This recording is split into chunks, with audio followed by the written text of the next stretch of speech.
music. Ah, dang! I just said all the. Oh. I didn't turn the music players on, and so now it's going to mess the cameras up. We're level 2, right? Yes. Okay.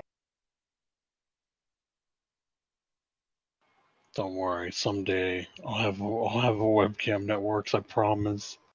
Like, this works. It's just really shit quality because I can't put it anywhere, so I have to hook it to my tiny ass keyboard they gave me with this computer. So the angle is like looking half up my nose. It's terrible. Here, look. Let me turn it on for just a sec. Let me turn on some light too. Yeah, when we were doing the voting for the emotes, it was really weird because the Wade and Thyra emote were like neck and neck, and then Thyra shot up a little bit. And it's like, nobody's voting for Freeze. It's like, that's a mood. Come on, people. And then all of a sudden, like, everybody was voting for that one. It's like, okay, that makes sense. Yeah. And look, this camera is like an 80-degree angle. Oh, that's okay. We got a perfect view of your ceiling.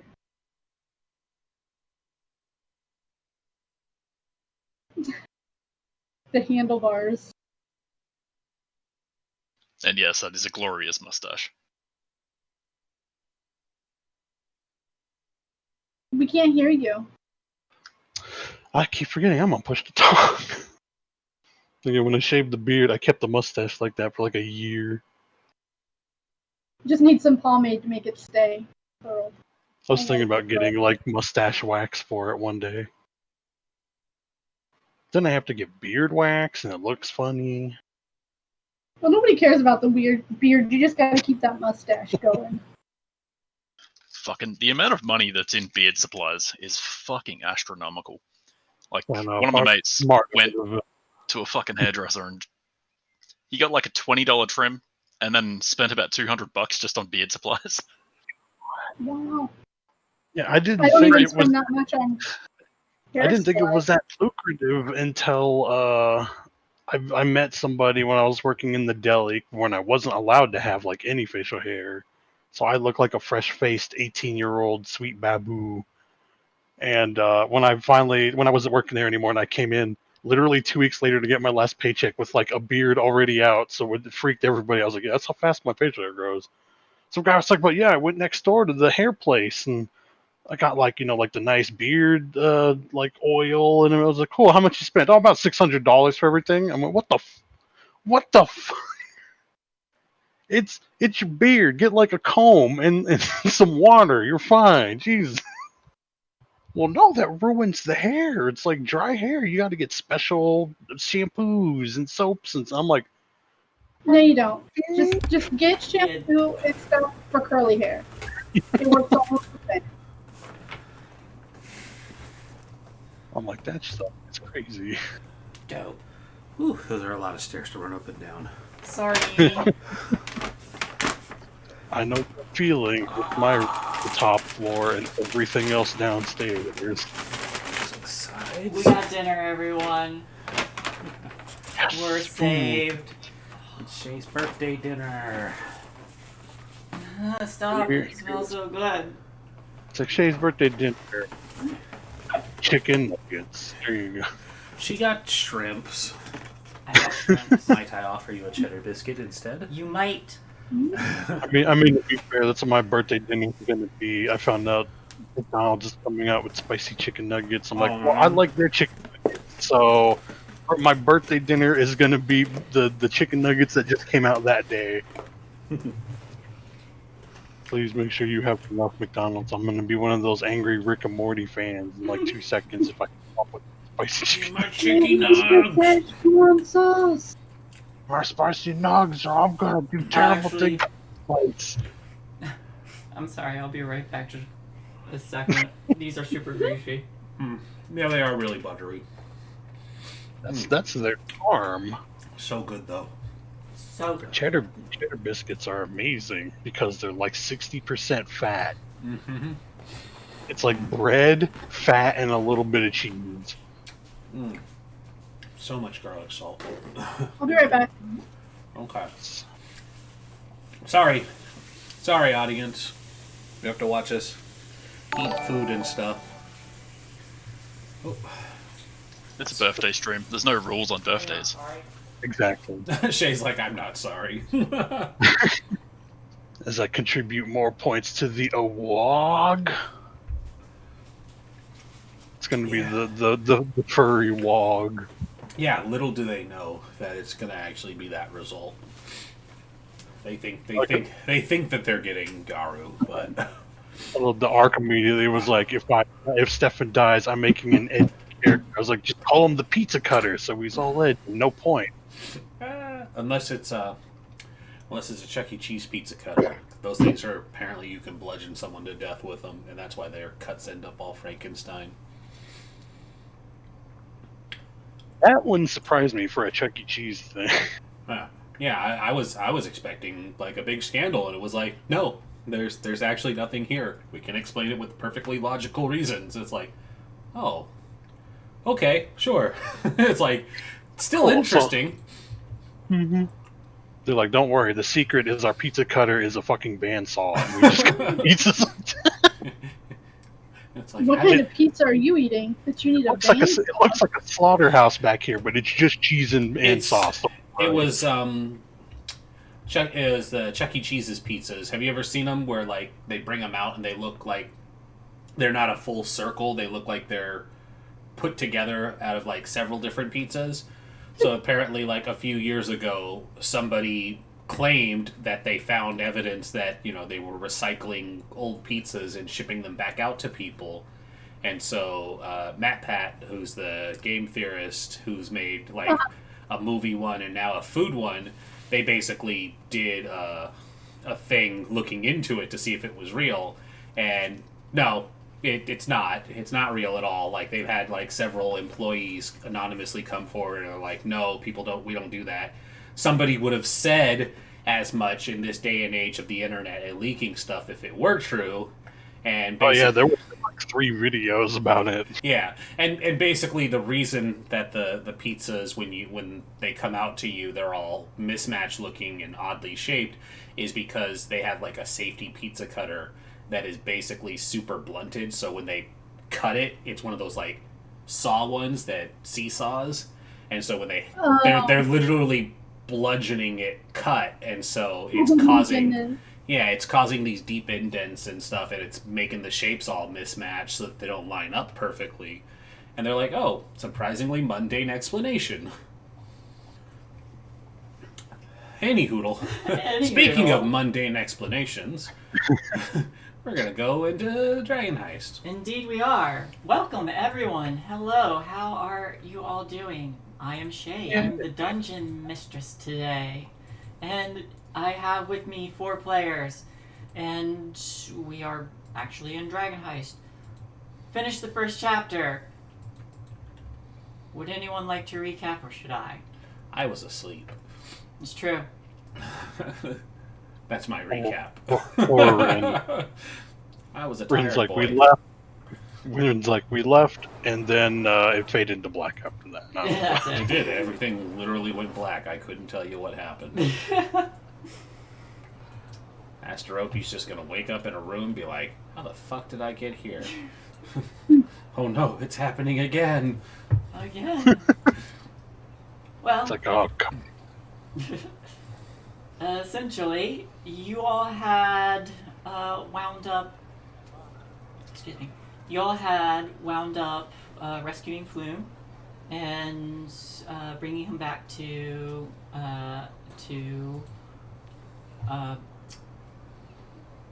I don't know why I keep blanking on his name every time I think of him. Volothamp, thank you.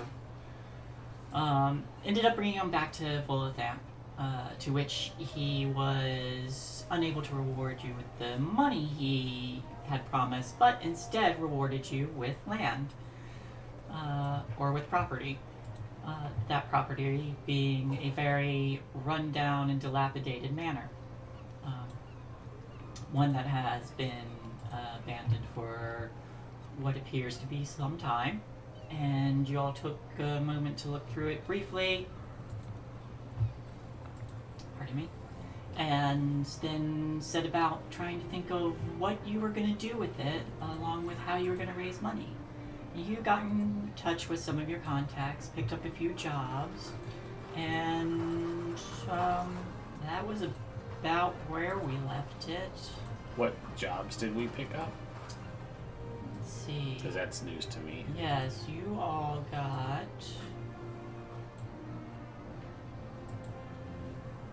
I know that Shane and I talked to the herbalist lady, can't remember her name, to make potions for her and help supply our medical facility. Yes. Here we go. So, Eleanor picked up, or had an invitation to the Emerald Enclave and picked up a job there. Then you also received, because you had Renair befriended, you received an invitation to an opera by someone else who was willing to offer work, which will occur in about, 3 days? I think we decided. Yeah, 3 days. Yeah.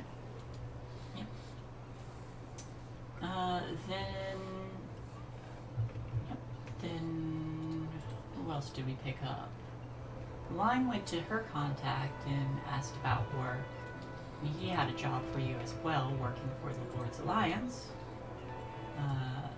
And I believe that was all you had. The farm lady, the scarecrow. Yes, well, that was the Emerald Enclave. Oh. From your druid. Yeah. Did you receive something from... The Order of the Gauntlet. Yes. Shane did. That's right. Elizabeth was told to try and, get the gangs in the field ward to kind of stop attacking Xanathar agents. At least above ground. You can still murder them out of town, but that's alright. Yeah. Now, these jobs that were offered, I gave you all, or I'm giving you all the opportunity to make a decision. Either on these first jobs, you can decide if you're going to become a member, in which case, as you rank, go up in the ranks, you'll receive some more benefits, or if you just want to do the first job and not receive any more missions from them, you can just make some quick money off of that. I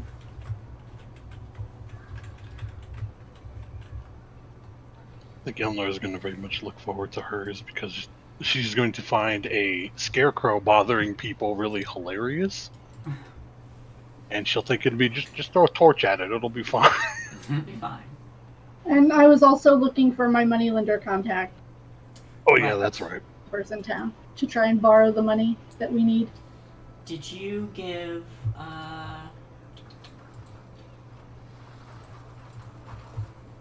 did you have information on this moneylender?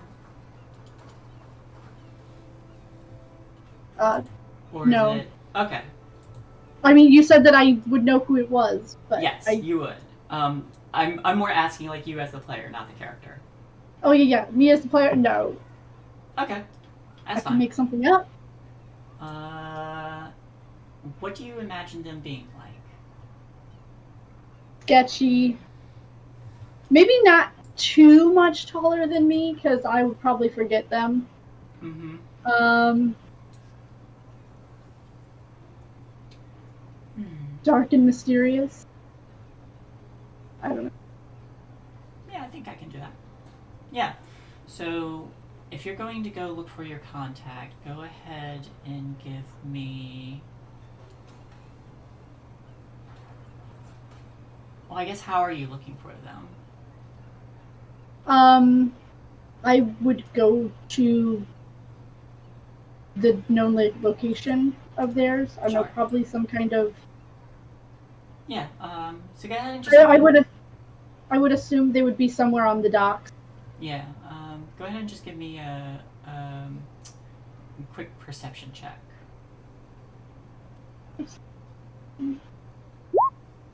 Okay. Well, easy enough. Wasn't hard. That was more just to see where you spot them. But you find them on one of the smaller docks, huddled off to the side. There is not a large ship, but one that they seem to be keeping close to. It would be on the lower end of the city. You would know them. They would be. Let's see, you're halfling. Yeah. Yeah.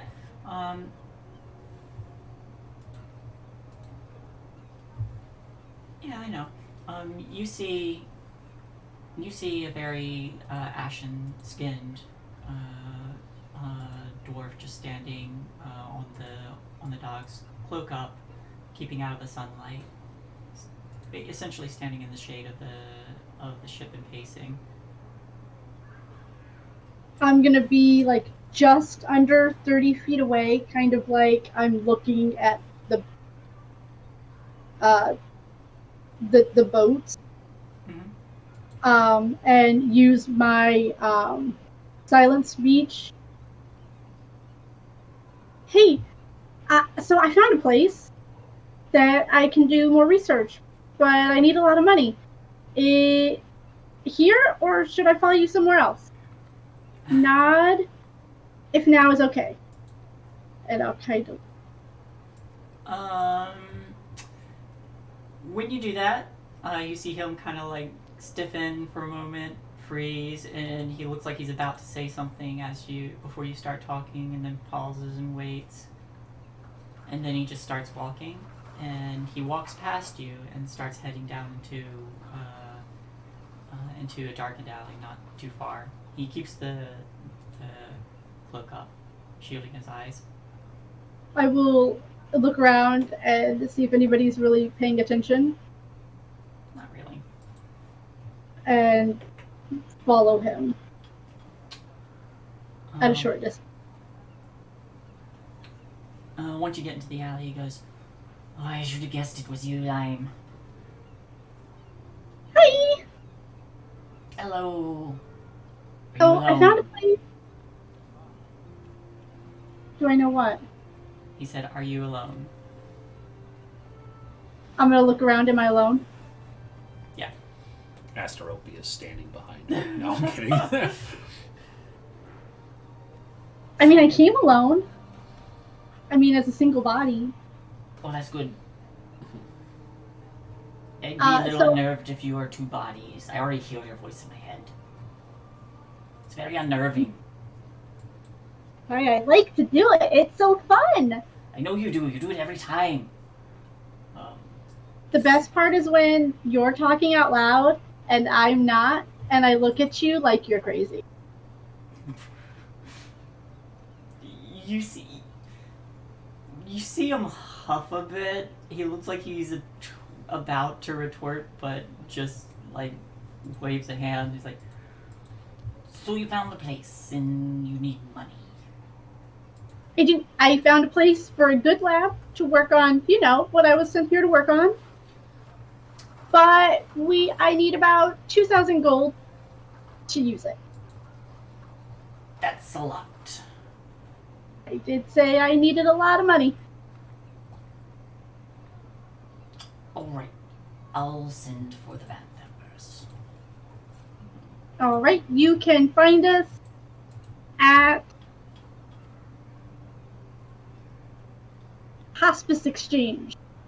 Title pending. And I tell him where it is. Okay. Alright. Give me some time. I'll have to get in touch with them, and then they'll have to... It's a whole shipping thing. You understand? Absolutely.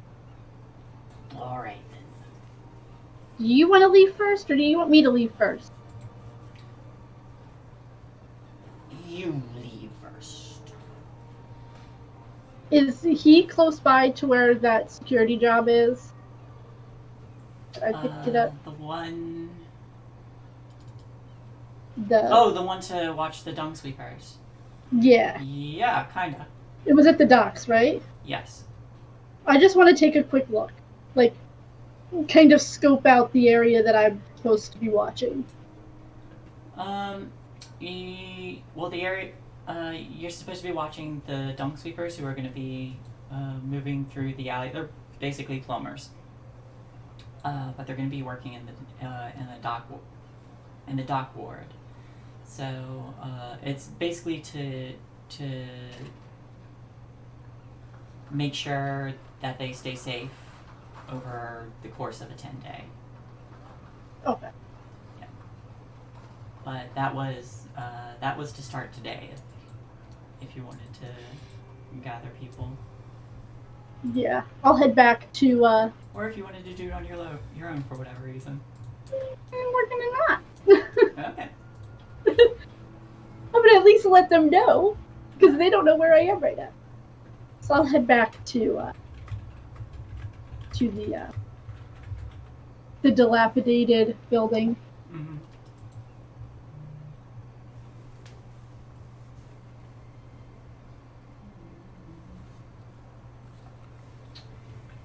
I believe Elizabeth was still sitting at the pub, specifically the Yawning Portal. Yep. Would I be able to try and firstly make a knowledge check just to see what I know about any gangs in the field ward? Field ward. Yeah. Roll history if you have it, or just straight up intelligence.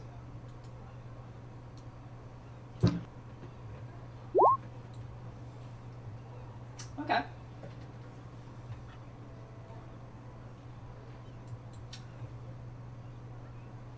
You know that large cities like this do tend to have smaller gangs of people who just band together, just by the sheer size that these cities are. The big name gangs that would stand out in this city and in other cities, as they have a much broader range, would be the Xanathars and the Zentarum. Is there anything in particular you're trying to pick up? I already know about the Xanathars and the Zentarum, specifically the gangs that the Zents are trying to pay off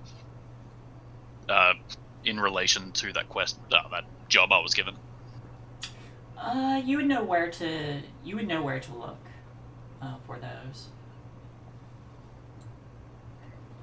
Okay. I'd imagine just like a dingy pub in the field ward, and I can probably find a courier or. Yeah, with that knowledge check, you'd be able to pinpoint where these groups would make their hangouts. Okay, fantastic. And having done that, I'll just go back to the dilapidated manor. I don't really want to go and do that alone. Okay. I don't expect to be violent, but, you know, gangs are unpredictable. This is true. How about everyone else? I wake up in the tavern and look around like, what the hell? Eleanor's probably already there, just waiting for you to wake up, like casually just thumbing with like a mushroom in her hand, or debating if she's going to eat breakfast or not. How long have you been here? Oh well, after we got our information and came back, pretty much the rest of the day. You didn't hear anything, did you? Nothing that no, I didn't hear anything. No. Good. She's just gonna like slink off. She casually winks.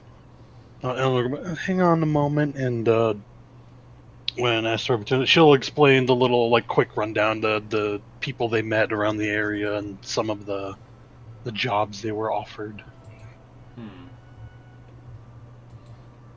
Well, the scarecrow one sounds like it could be interesting. We're going to burn it, correct?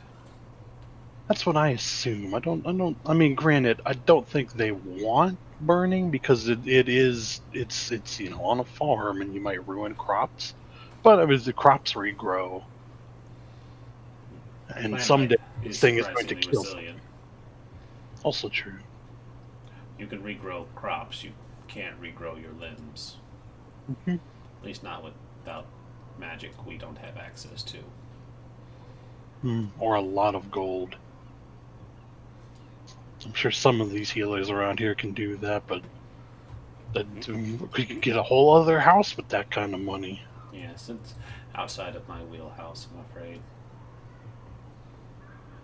Where are the others? Well, no, Elizabeth is off. I assume doing Elizabeth things, which means she's probably at a pub somewhere. And Lime, she left. Not sure where. Don't think I'll ever know, but that's fine. Probably best not to ask. And I need to go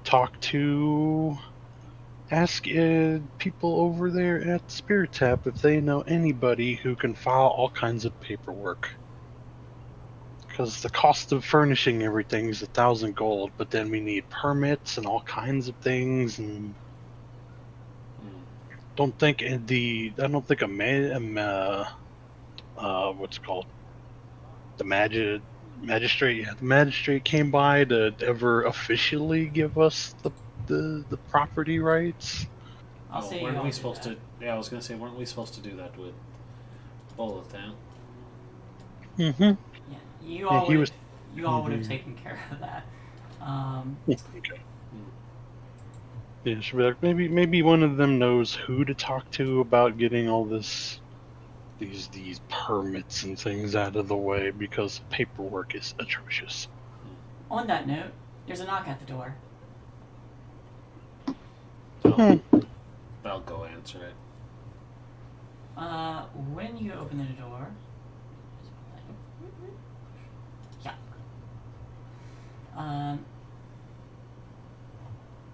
when you open up the door, there is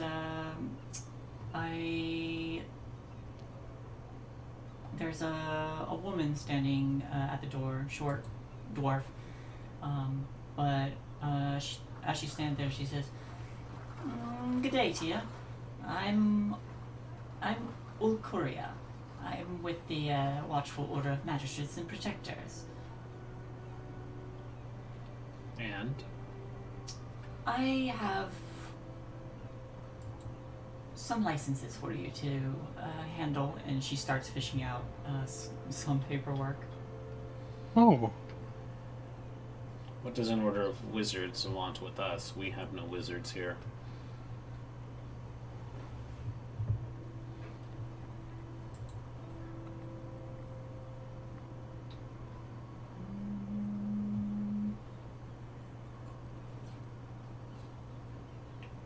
Why did they put her here?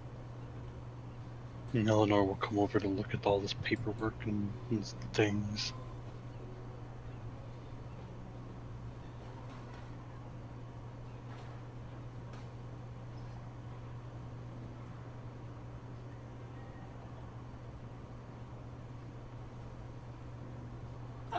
I see. Okay. She says, "I previously owned the estate. I'm just turning over licenses." Oh, I see. Oh, that's much more acceptable then. So essentially, over the course of the next couple of days, you will receive visits like this. Just to boil it down, the gold up front for getting the licenses from the guilds to operate if you wanted a business here would be 250. You already know that it's 1,000 gold to renovate renovate what once was a tavern.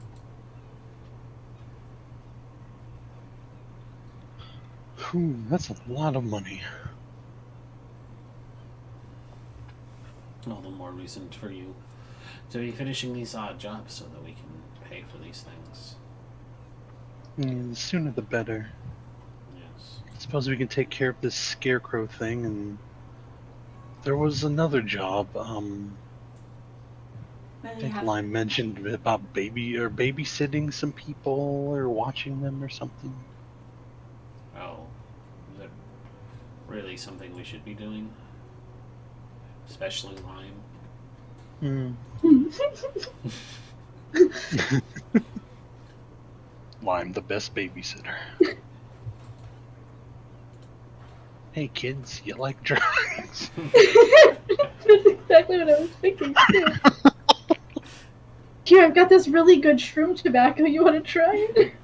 Alright, kids, you bother me. Everybody take a swig of the NyQuil. It's NyQuil. It's called Goodnight Juice. Here you go. You want some purple drink?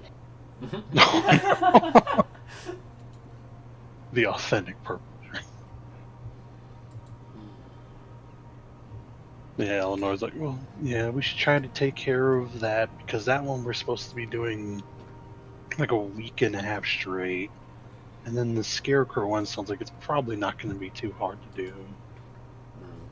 Well, why don't we gather the others and deal with the Scarecrow and then settle in for this babysitting? It sounds like a good idea.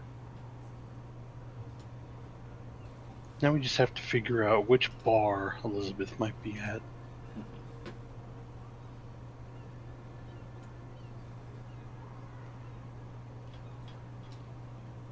I only assume that because when you have whiskey for breakfast, it typically means you enjoy the alcohol a little bit. Well, if you want cheap and good booze, it's probably the Yawning Portal. Well then, let's go find her, and then Lime, and then we'll beat up a Scarecrow, and then go babysit a bunch of people who need help. Sounds good. And then we can afford chairs. Yay, chairs. You can actually sleep on the beds and not the cold floor. Or a worn down bedroll. To the finding people. To the finding people. Easy enough. Y'all can reconvene wherever you see fit. We found them. Yay.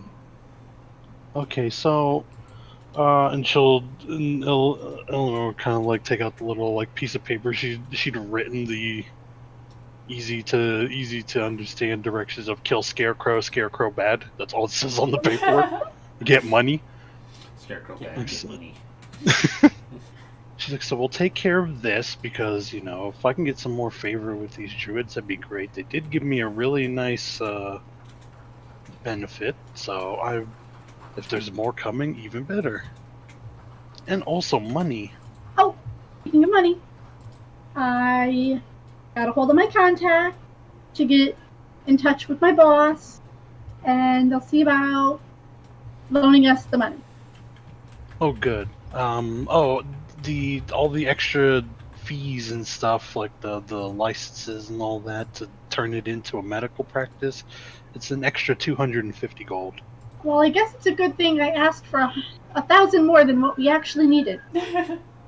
Oh, good, because then we can take what's left over and either get a lot of stuff and be foolish, or throw that right back towards paying off the debt, which would be the smart thing to do.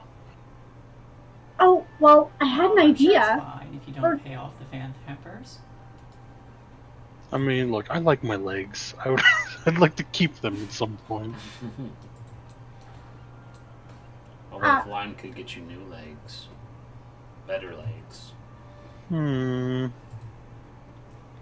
Could they be those cool, machined legs? We could speak to the Gondites. Yes! Does a little fist palm. I was thinking of using the extra money to get materials, make potions, and get materials and stuff for the... Ooh, that's right. Yeah, we're gonna need supplies and things too. And I also have an idea that I want to experiment with that I think the purple guy will like. Okay. You keep circling back to the purple gnome. Like, is someone having a crush? No, but I got really drunk at the tavern across the street, and I had an epiphany. Oh. You take mushroom tobacco, you get some alcohol, or I don't know, some other kind of like really heavy medicine, and you put it together, and maybe I can make it. And it'll be really strong. The purple knockout potion.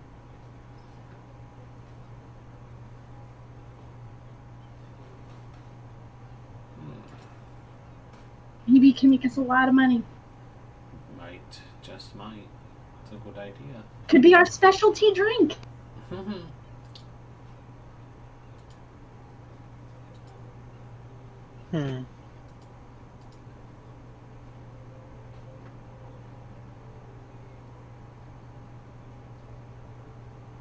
But the protecting the dung slinger guys should be easy. I was just down at the docks.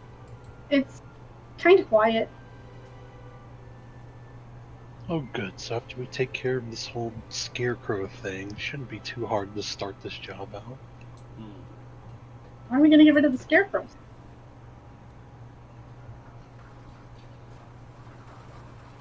Well, we figure fire is a really great way of getting rid of scarecrows, and fire is always an excellent motivator. I don't have the fire, but fire sounds like a good idea. Failing that, swords. I'd imagine swords would work. A good bludgeoning. I couldn't imagine a scarecrow to be necessarily resistant. I mean, it could be easy money.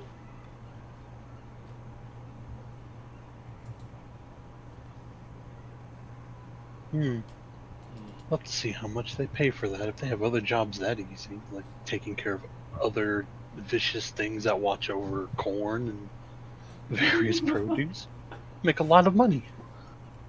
Consider the vast amounts of farmland around the city. That could be a lucrative idea. Or, you know what we could do? I start talking in Asterope's head because I don't realize I can't talk to everybody with my silent speech. You know, we could start vandalizing them ourselves, and then we can blame it on somebody else and get paid for it. There's just like the expressionless mass just stares at Lime, then just kind of head nod. This is great. We're gonna run an extortion racket and everything. Move over, Zens. We're in charge. Alright, let's take care of this scarecrow debacle thing. Debacle. Scarecrow thing first, then? Yeah. Scarecrows. Alright. Scarecrows. If I had more time, I'd make some alchemist fire, but I don't. Wait. Here we go.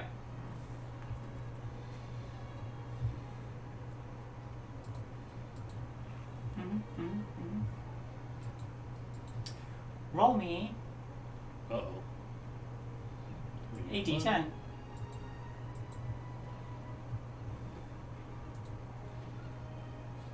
Ha! 10. You know what? Alright, what's the marching order, by the way? Not it. Probably second or probably second or third in the line. Being last. Yeah, probably second or third somewhere as well. So okay, what's your AC? Alright. Yeah, I'll go second. I have an ace. Ah, shit! I'm not fucking wearing armor.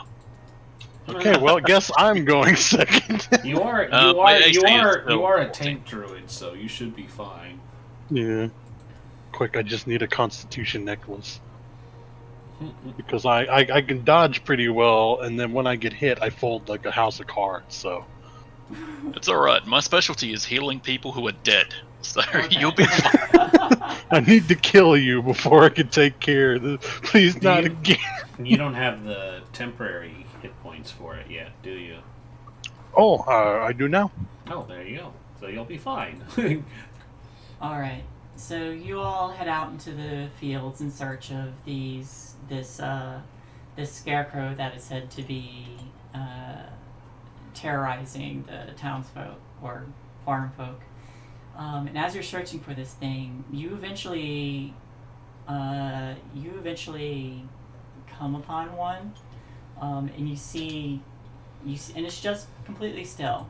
But as you draw closer, this like sackcloth hood just goes, and the rest of it doesn't move. It just stares at you.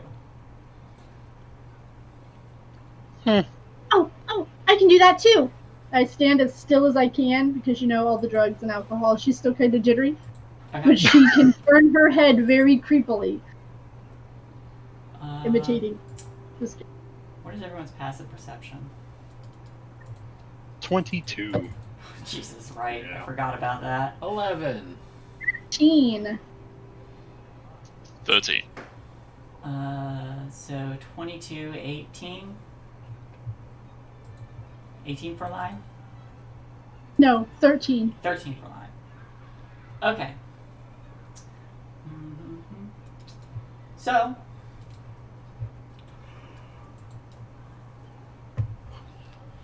Elizabeth, you're the first one to see it. This one that is just staring you all down, just does not move otherwise, and just keeps this creepy thing. But you catch sight of some of the corn stalks like shifting on either side of you, and you see one with another wrap just tied around for the head, and another that has a pumpkin for a head, coming from both sides, much quicker, as this one just stares down. Ambush, either side.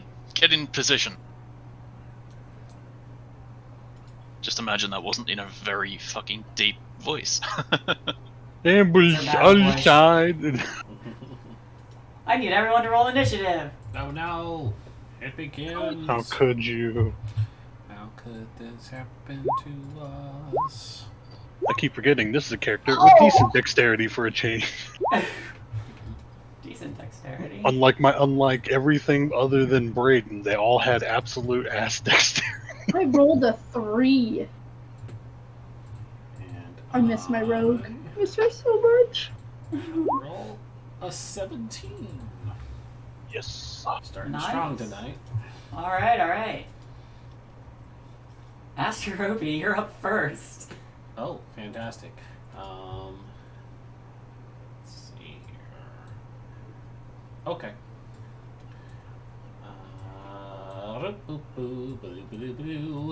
This one appears right here. Cool. And I'm gonna Eldritch Blast that one as well as have it attack. Go for it. So. Oh, right. Take these guys. 17 to hit. 17. Never was the rolls. Thank you. 17 will definitely hit. Roll damage. And it's going to be 12 force. And then the tentacle. 22 or a 22? 22 in particular doesn't hit, but 23 does. Ah, dang. Ooh. Roll damage.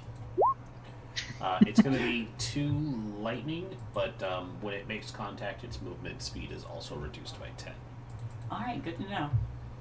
It never really came up for the others because they kind of stayed put and got beat on. It's definitely going to mean something for these things that are like spazzing out and running towards you. There you go, just so you Boom. Cool. Awesome. So you glance over at Elizabeth's morning at this thing just like twitching and jerking and running unnaturally towards you all before the spectral tendrils pop out of the ground and whack it just as you blast it.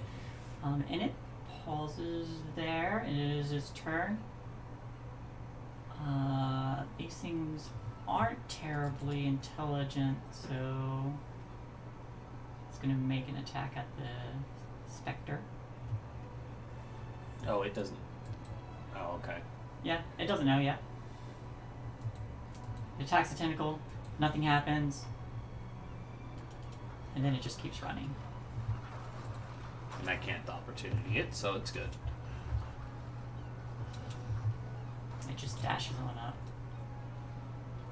No, it dashes up to you.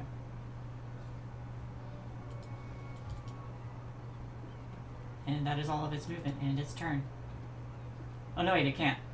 See, it was here. Because it attacked. And its speed is reduced by 10. Yes, it is. 20. So it gets there. As it starts fighting its way through these tentacles. This one, however, can dash right up. And does so. Just twitching and running, this one with the pumpkin head. Well, let's see. It is Eleanor's turn. I'm gonna use my reaction as it walked within 10 feet.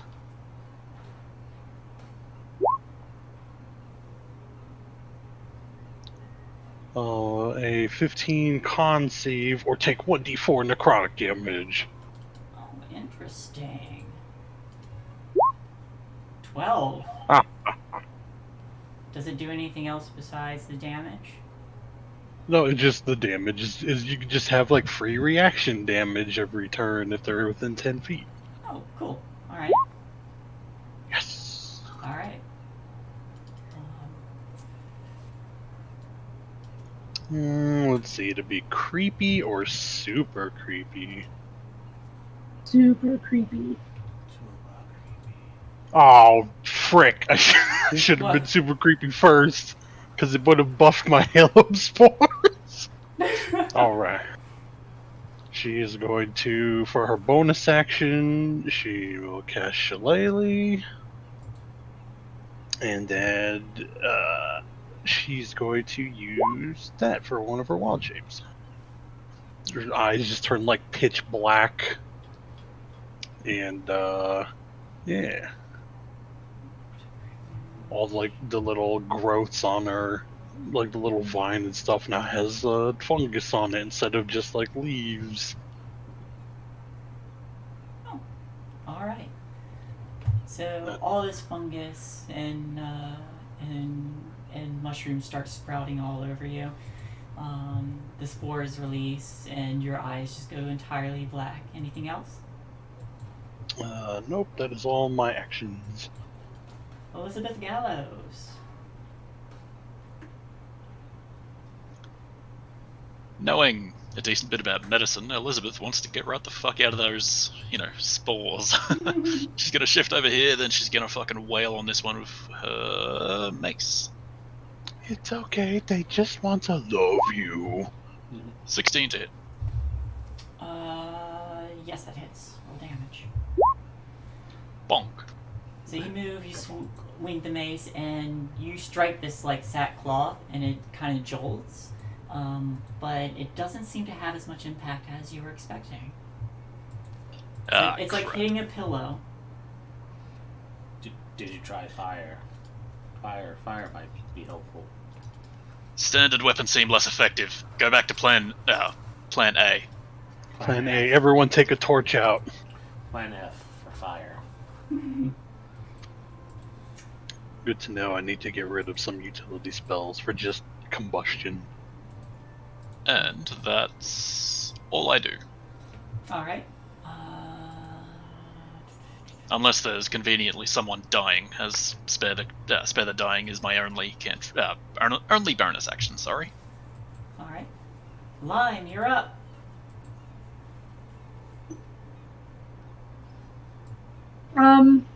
So fire? Yes, fire? Fire, good. Fire, good. Okay. With this creepy, echoey voice she has now while this is going on. It's probably going to be like my whole turn, but I'm going to take out a torch and a tinderbox and try and light the torch. It is an action to light, but you got a burning torch now. I wanted to use some of my ingredients, but I don't know what they do.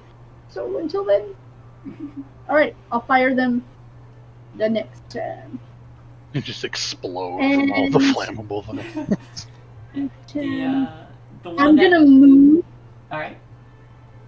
No, because if I move... No, I'll stay here. I'll stay here. Okay. I like the creep factor. Yeah, so the one that you were having a stare down with, like, twitches, and after the others two just, like, come up to either side, it just, like, starts to jitter and run towards you. So you can make it in 25 feet. Lime, it's going to make 2 attacks against you. Oh. Well, if this was next turn, I could have helped, sorry.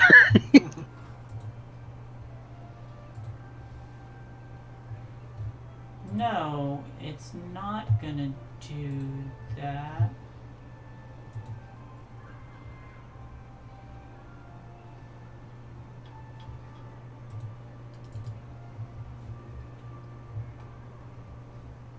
Why, make me a wisdom save.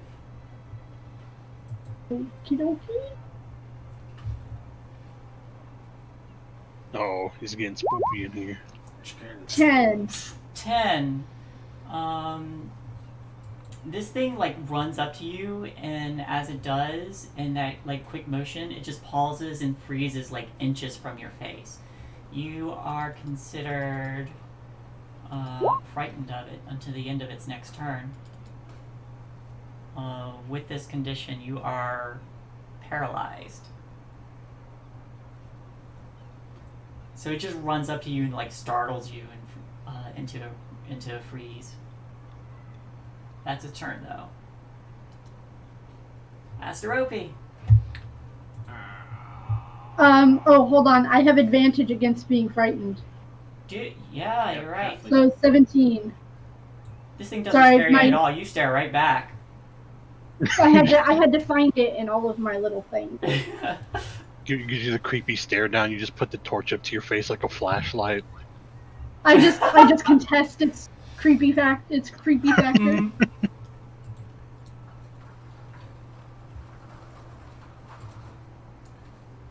So I'm going to have the tentacle continue to beat on that one. Okay. Yeah. I need to change out Hex because I'm burning my bonus action on this thing every round. So, boop. 12? 12 hits? Well, alright. 8 lightning. 8 lightning. And I'm going to shoot it. 14. 14 also hits. For 10. Aha! Whoops. Yep. So this thing whacks it. You see some hay go flying, and then you shoot a hole, like, straight through it, and it's just like an empty slot in it, and it kind of, like, sags a little, but it's still moving. All right, and I get behind Elizabeth, and it's like, you got this, buddy. Just a thumbs up. This one is going to keep running, and it's slow. It's 7, 5, 10, 15, 20. It gets there. Asterope, I need a wisdom save. Good. While you're doing that... I do not have advantage on wisdom saves. At least I got a one there. DC 15 con save, if you repeat. DC 15 con. Dang it, you win this round, succeeds. Scarecrow. You win this round. I was gonna say that fear might not have mattered. But this thing kind of runs up and then freezes and, like, does that, like, creepy, unnatural tilt thing of its head.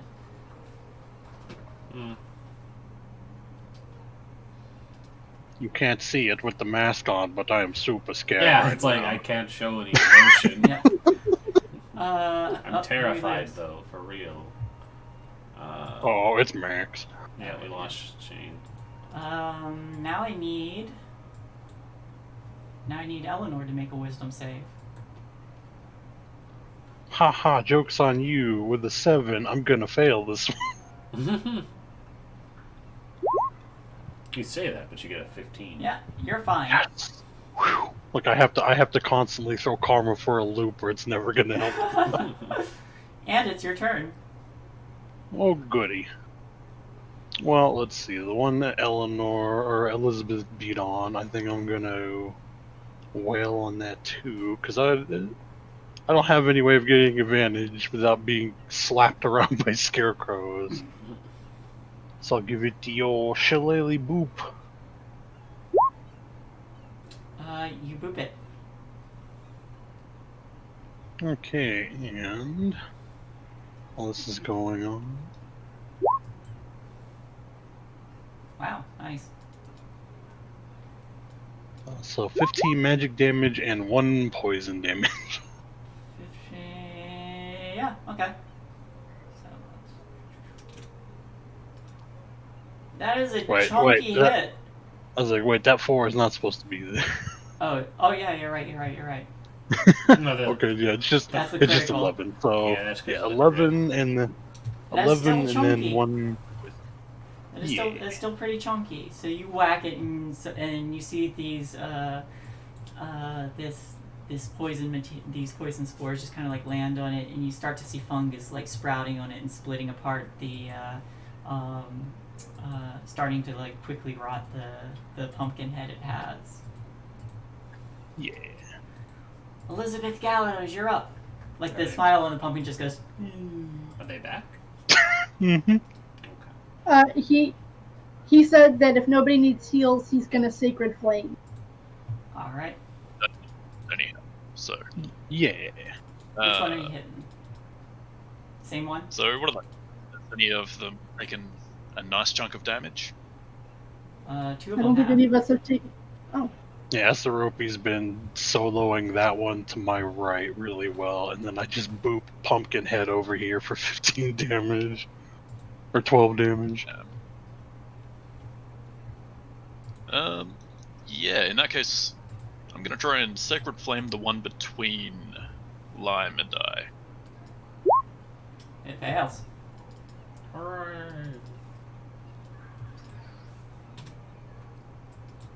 Alright, so this sacred colored fire just kind of like twists and explodes upward on it. It is radiant.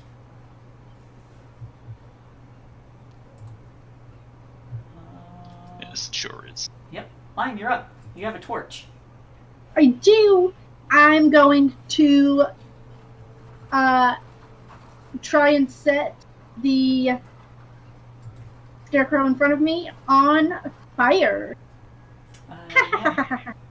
Go ahead and make me an improvised attack roll. So, D20. It's a D20 plus your dexterity. That's fine. So that's going to be a 13. Yep, that hits. You set it on fire. Oops. That's right, fiddlesticks. Get ignited. That scarecrow's on fire. Yeah, just realize he's one of the few people in the world that actually ran cleanse. It's just like, no. Oh. So it runs up to you and tries to be like super creepy to you, to freeze you. You just stare it in the face and then light it on fire, and it pauses and looks down. Anything else? That was my action. Nope. So I don't think I can. Nope. That's it. All right. So I cannot take a bonus. Yeah, you see the fire catch and start to do damage, and it looks super effective. Look what I have created! Yeah, it's spreading quickly. Uh-oh. But it starts to panic attack you. Does an 11 or an 18 hit? An 18 hits, an 11 does not. Alright. Wait a minute. Wow, he even spoops you when he hits you. Yeah, he does. So I need one wisdom save again. You have advantage. Get quadruple. You're fine. You're not spooked at all. Try to scare the scary. Yeah. Asterope, Like you're Jason currently trying to scare Freddy Krueger. Currently paralyzed. I can save though, right? Yes. No, it's into the end So, of its next turn. Oh, it's not 7 it's not a damage? save end. Yeah, it's just for one round. Okay. But it's gonna run up. Technically, wouldn't Eleanor go before these two? But she's paralyzed for the turn. Oh no, he's talking about you. Was your roll always a 17? Yeah, we both had 17s. Oh, yep, my mistake. Whoop. You go first. Haha. Well, let's see. There's one on fire, one with a deflated pumpkin head, and one with a giant tentacle monster chasing after it. So I think I'm going to boop the one next to me again. Alright. 10 misses. Sad mushroom noises. Cool. I'm curious what's that. Hang up, I'm hogging the flanking spot. Now I was like, wait, do I have a bonus action spell? I do not. I'm gonna run right up to you and attack twice. Hail of Spores, con save. Oh, right. It's fine. Oh, okay. Look here. Listen here, you don't even have organs. I have one reaction. Let me have this. 11. Does 11 hit? Who are you attacking? You. No. I figured. I'm unarmored, but I still have a shield and decent dex. Yep. This one is okay. Asterope, you're no longer paralyzed. Hooray. Get spooked. Yeah. This one's going to attack you. Eleanor the voice. Natural 20 and a 5. Okay, And which one are you? wisdom Which one is save. he attacking? You. Oh. So you take 14 damage, and I need a wisdom save. Trying to remember what that is. Okay.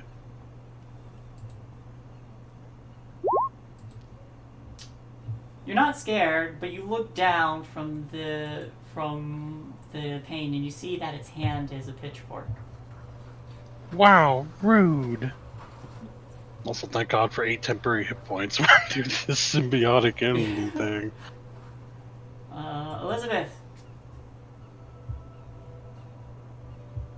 Elizabeth, unfortunately, does not have Toll the Dead or any form of AoE whatsoever.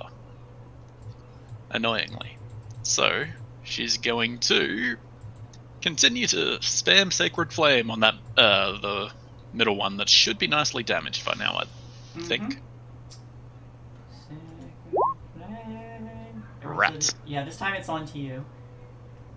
And it does this thing where it just like where it lifts one leg and just does this weird unnatural spin. All the limbs are disjointed, so it's hard to get a good kinda. mix on it as well. Lime, you're up. How is this one on fire looking? It's looking Hot. it's looking hot. It's a bit scorched, but standing perfectly fine, but it is definitely up in flames. I am going to creepily turn around and jab my torch into the other scarecrow to try and set it on fire. Improvised attack roll.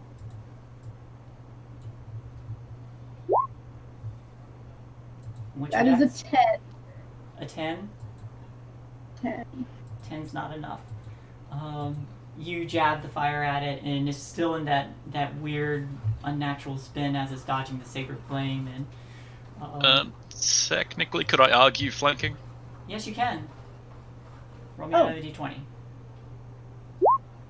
Yes, it hits. It is also on fire. Everything burns. So it spins out. It spins out of the way of the sacred flame and lands right on the torch, and instantly goes up. This one will shift here and also take advantage of the flank. 2 attacks online. 21 into 20. For a There was a total little of bit 9 of damage. Sorry? That's 9. 9 damage.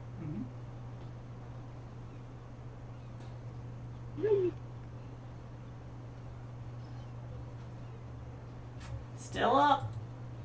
Yep, still up. You couldn't have taken 2 more points of damage. Don't die, Lime. Next session, Actually, when Lime I was dies. thinking, I should have used my bonus action to chug a potion of healing, but she forgot she had it. Asterope.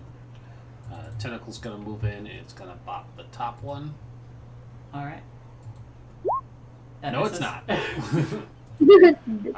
Nope, it's not a real thing, so it won't fumble itself. It misses though. Is it capable? I was going to say yes. It can get flanking. Yeah, it starts. That is Shay's call. Because it can't be attacked, so. Yeah. Yeah, it's not I'm an actual physical entity. Yeah, I'm gonna say no because spiritual weapon doesn't get flanking either. Mm-hmm. All right, so that one misses, and then I am going to Eldritch Blast. 22. On same one. No, I want to hit this one. All right, roll damage. 11. You fire at it, and you shoot the rotting pumpkin head right off, and the rest of it just collapses on fire. Yes. Should take some pressure off. I'm done. Okay. Eleanor.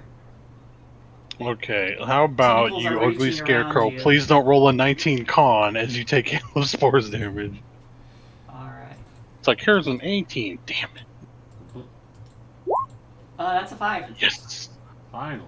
Which one are you affecting? The one that Asterope was attacking earlier, the one that's next to Elizabeth. Alright, roll that damage. 4 more damage. That's just enough. Yeah. Yeah. And seeing him just like collapse from the spores, like kind of run away, she's like, well, let me just Yeah, the fire from this one starts to catch on the spores from on this one. no, my pretty spores. Then now she's gonna be like, haha, flank, you fool. Yeah. My fire! Get shillelagh'd. It gets shillelagh'd.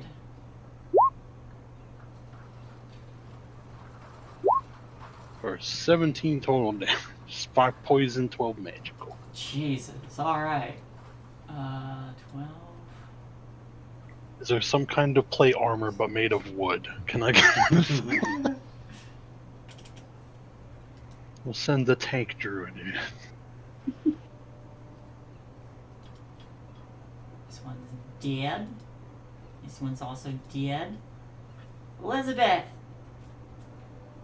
You get the People sense that rudely. if you stand you get the sense that if you stand there too long you might end up getting high. Lovely. I'll just stay here this turn. Yeah, Elizabeth is gonna Shift down to there, away from the flames. And gonna use Sacred Flame again. Right. Yeah. It barely makes it out of the way. Dang. Lime, you're up. I am going to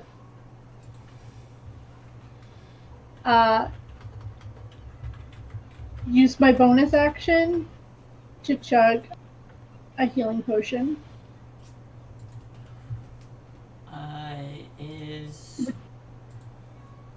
Or use my action, whatever it is. Yeah, I think it's normally using your action unless you have like an ability or something that lets you do it faster. It is a action.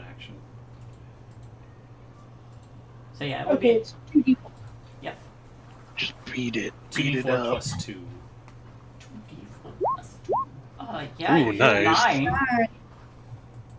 Hit for 38 damage next time.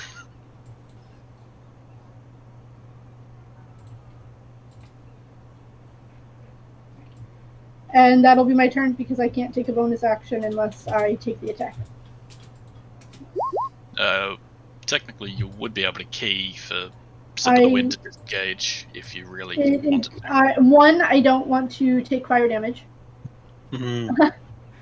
for punching it, and two, it wouldn't do much. If the holidays are coming up, a little grilling is fine. But I am going to, after chugging the healing potion, I am going to take a big, deep breath, hoping that the spores get me high. Okay. Roll me a Constitution save. I bonus action get Lime High with spore. 15. You don't get high yet. Yet. But do I get the sense that I could? You get the sense that you could. Here, just use a pipe to breathe it in. It's fine. Miraculously only takes 2 damage this round. It is gonna wheel on you. Do it, you coward! Oh, no. Joke's on you, you big nerd. That's it. Master Opie. Oh, good. New turn. Yeah, let's see what happens with Tentacle Boy. 13 hits. Blam. Still standing. For now. 11. It is not standing. No, actually it is. It just stops moving. And like the arms fall off. There's just like a giant hole blown out in the chest where all the stuffing was. Whew. You know, they said scarecrow. I might not have heard multiple, and if I just missed it, that's on me. If they didn't tell me there were multiple, I'm gonna be kind of irked. Well, now it means we can charge 3 times as much. Yeah. Roll me another con save. Enjoy your contact high. 14. You could just willingly fail.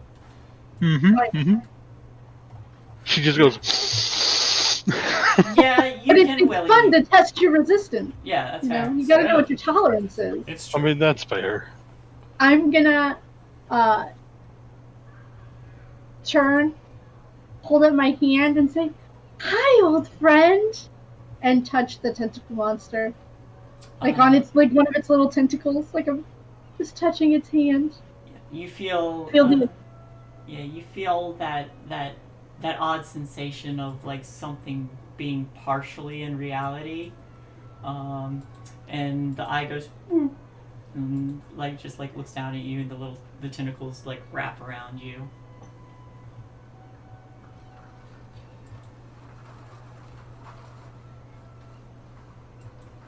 No, is the fire starting to catch on other things? Yes, it is. Can the tentacles Elizabeth try and stomp out a bit of that fire? Eleanor's going to just start spamming frostbite on everything. I don't have for head, guys. Easy enough. I'm gonna watch it burn. Get a bowl. We'll make some popcorn. It'll be great. Yeah. You managed to contain it fairly easily. Is there anything you all wanted to do here? After, like, colored the black drains out of Eleanor's eyes, so they're back to normal, she'll just kind of, like, clear throat, dust herself off, and... Oh, should we go see them about the money now? Yes, and we should take evidence of 3 so that they'll pay us for 3. Very true. Guess we'll take, Are they just, like, regular, like, sacks of hay with, like, heads on it, or are there, like, outfits on them? They are sacks of hay with different heads, sort of. Well, used to have heads. How many of them still have their heads? 1. Are the other heads burned? The one with the pumpkin head is like half rotted away, so it's just like really gross gourd. The one with the blanket wrapped around it is just gone. Asterope shot it off. The one with the like burlap sack for the head with the holes cut into it is still there, with the hole blasted straight through the center. I will take the nasty gourd and the blown off sack. We have 2 heads. How do we want to identify the third one? Just take the whole scarecrow. It mustn't be very heavy. Yeah, whatever's left of it probably isn't that much. Have you ever? I look at the length of the scarecrow and look down at myself. Maybe better for the bigger people to carry the big scarecrow. Yeah, that's fair. The tentacle monster. I imagine Elizabeth won't have an issue carrying it. Yeah, the tentacle monster leaps out, picks up all 3 bodies, and then fades from existence, and they all. Yep. We'll just make Elizabeth carry them.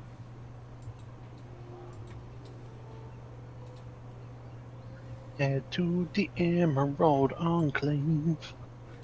Alrighty. Since they lost internet, do we want to take our break early? And that way we can eat our food too? Yeah, we can do that. Alright. Well, we'll take 5, maybe a little longer, depending on how long it takes for Shane to get back. But for now, thanks for watching, everyone. Stick around and we'll continue shortly. Yes, we shall. Yes, we shall.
Welcome back.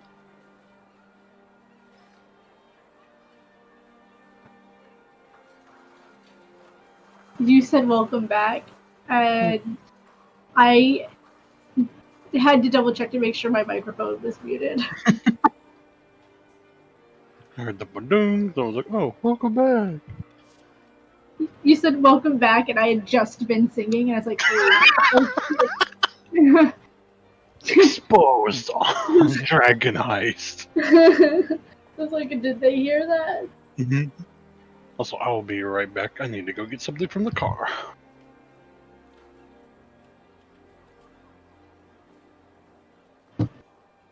So, what I missed? Did Lime succeed in getting high? No. But I did get electrified again. Nice. How'd that happen? I touched Astro Beast's tentacle monster. Ah, gotcha. And got that, like, tingly feeling. You know, make the already scraggly hair stand up a little bit. Yeah. Yep. We went to break shortly after that, so you didn't miss much. We just made Elizabeth carry all the scarecrows. We're going to take them back as evidence that we killed not 1, but 3. Yeah, sounds good to me.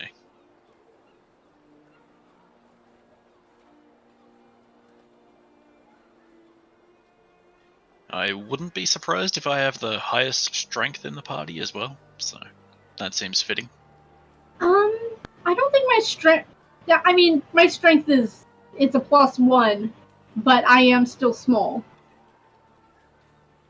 I've got a +3. That's my dex. And my wisdom. I cannot wait until we get to 3rd level and I actually get my, all the poison fun. Yeah. Because I think at 3rd level is when I get all of my fun healing stuff.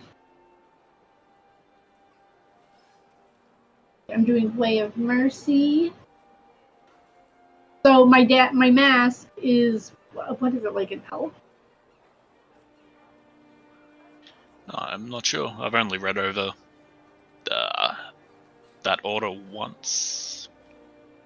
Well, I mean, you just get to choose your mask. It just says that your merciful mask. It's like, and then there's like a D6 that you can like pick it randomly. The mine, I think, is more of like an elk or deer type mask because of the horns. Maybe a bull. I don't know. Some kind of horny.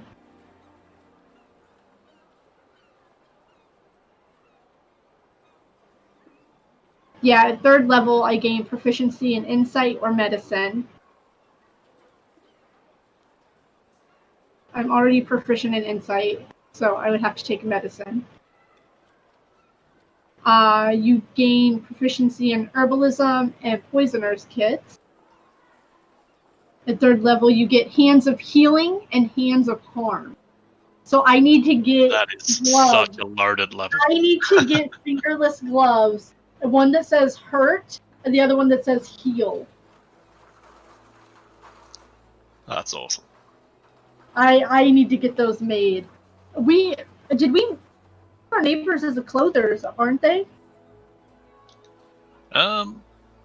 There's definitely a blacksmith next door. I can't recall if there was a tailor.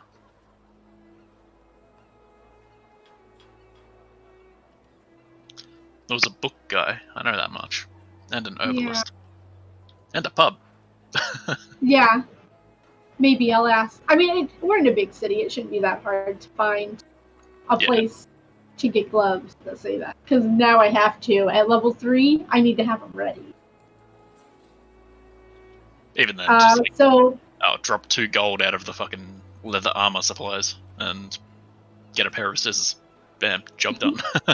My hands of healing will, as an action, you can spend 1 key point to touch a creature and restore a number of hit points equal to a roll, your martial arts die plus your wisdom. And when I use my flurry of blows, I can use that feature without spending its key cost. That is so when I spend a key, strong. so when I use a key point to use my flurry of blows, I can also restore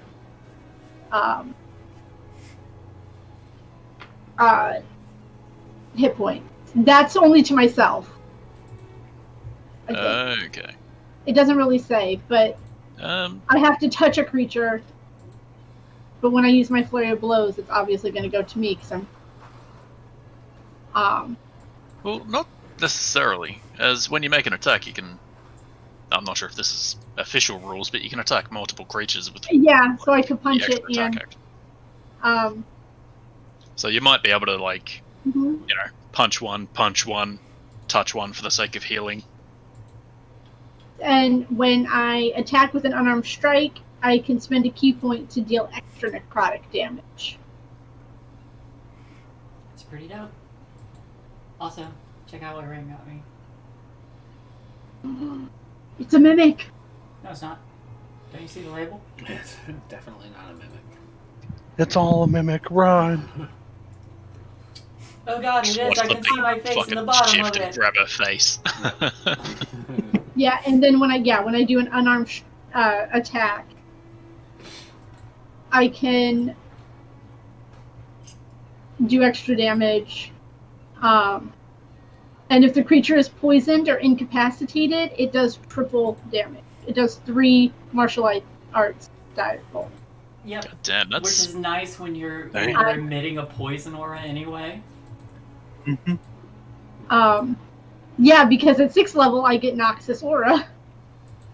So I'm gonna have to find a tailor or something and get custom made gloves. So one says hurt and one says heal. I love it.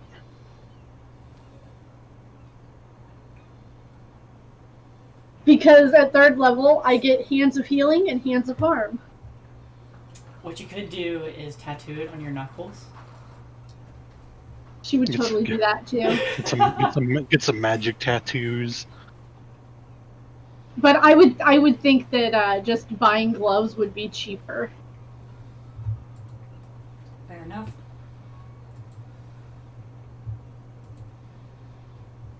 All right. We all here? Yeah. So, you all have just defeated a trio of scarecrows. Lucky find on the first try. Mm-hmm. But upon doing so, you collected remnants of them and made your way to the Emerald Enclave, located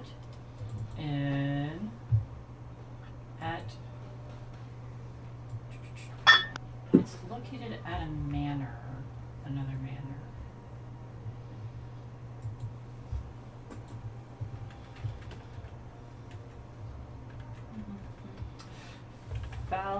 Located at Falconemere Compound.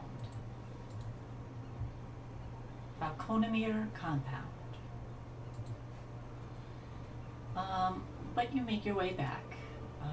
And as you do, you see Eleanor, you see the same groundskeeper there. The druid who's currently tending to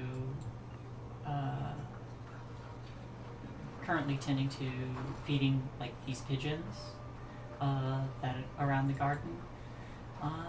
But he notices you, and they look up and just give a nod of acknowledgement, finishing up where they're at before making their way over.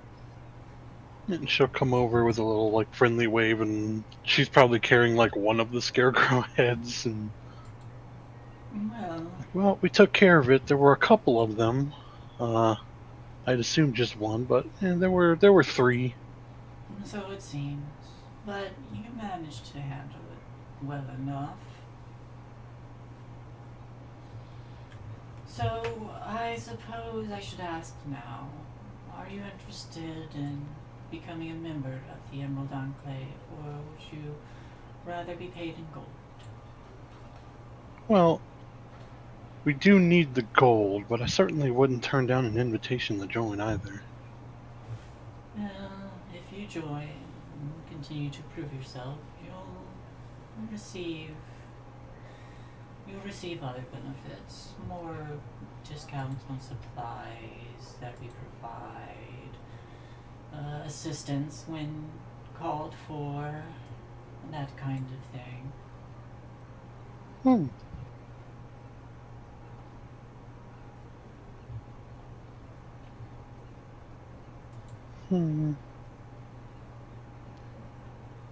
Well, I certainly wouldn't turn down an invitation one bit.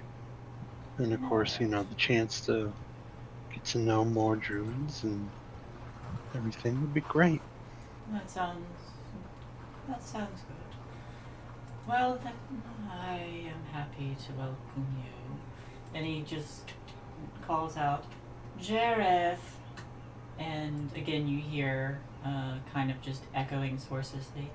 I heard him, Melanor. Well, Eleanor Du Bois, welcome to the Emerald Enclave. Gotta speak up. Eleanor Du Bois, welcome to the Emerald Enclave. It is a pleasure to have you here. You managed to defeat not one, but 3 scarecrows. This is good.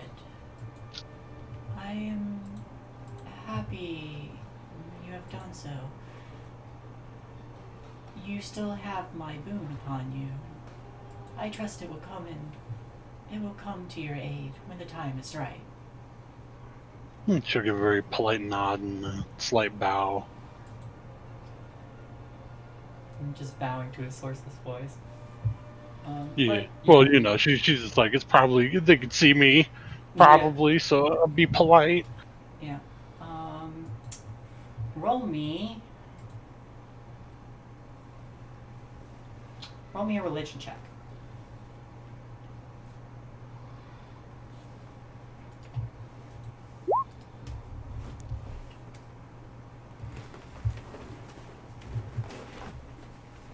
Okay. Now roll me a history check to go along with that.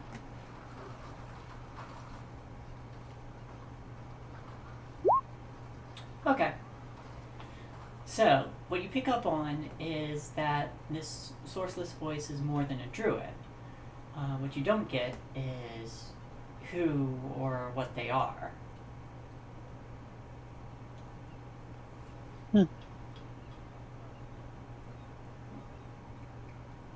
But for this, since you're taking the reputation instead of the money, you will receive 1 renown.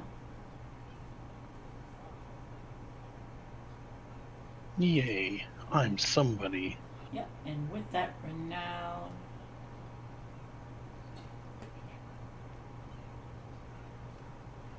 hey, I don't want to be one of these emerald conclaves. And I did a good part in killing it too. You did, but I trust that you all will work as a team. I imagine they will help you in your exploits, no? My exploit, making money. Her not taking money does not help our situation. Make a persuasion check. Just hold on a sign, please, we need money. Persuasion? Yes. 13. Considering it's only a +2. Yeah, that's pretty good. It's pretty good. There's a pause for a moment before you hear the voice again. I suppose a small amount can be given. And Tiniest of little hand pumps from Eleanor. It's like, yes. And oops. Yeah. And Melanor will just nod and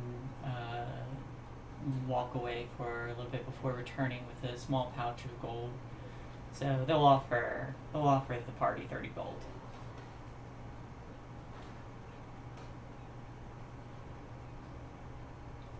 It was a pleasure doing business with you, and I'll take my staff, kind of bow to her very awkwardly.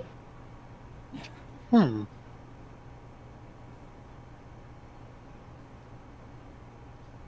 I have no more tasks currently, but I'll send for you when the time is right.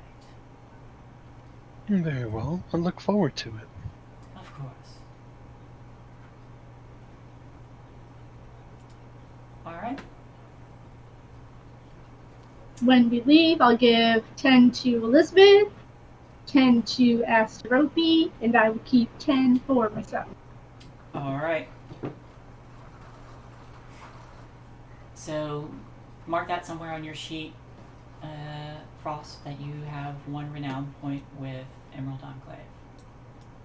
Okie dokie. Because that could come in handy later.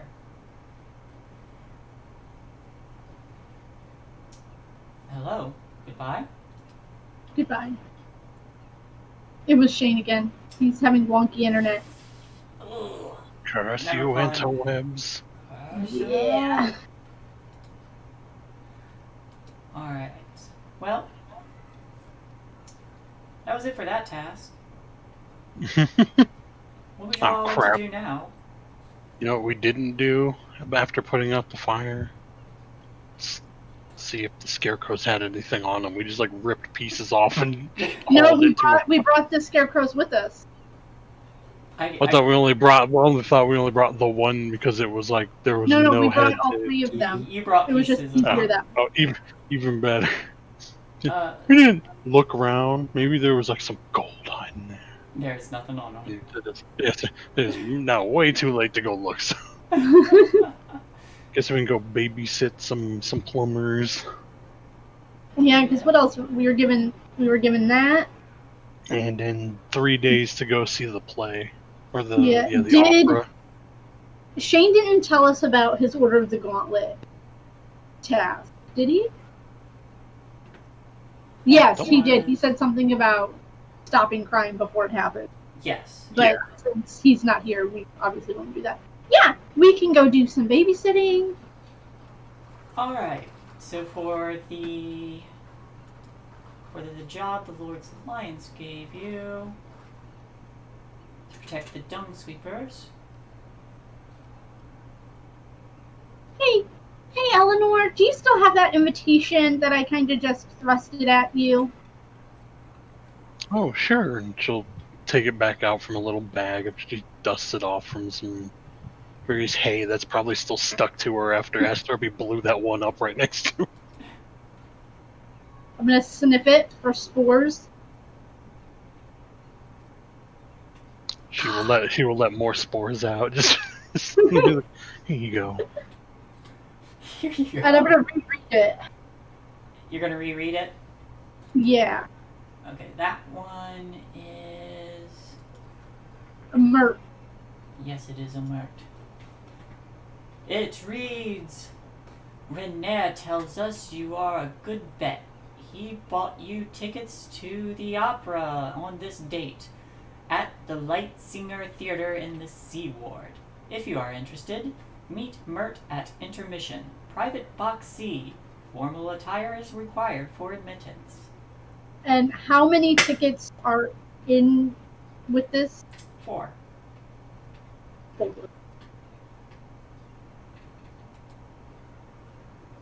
Well, we're gonna have to stop and get clothes. Yeah, luckily she's just got a little bit of money for it, and I can just dust off one of my more. And she kind of like the humble brag tugs on her rose. Little fancy clothes I have tucked away.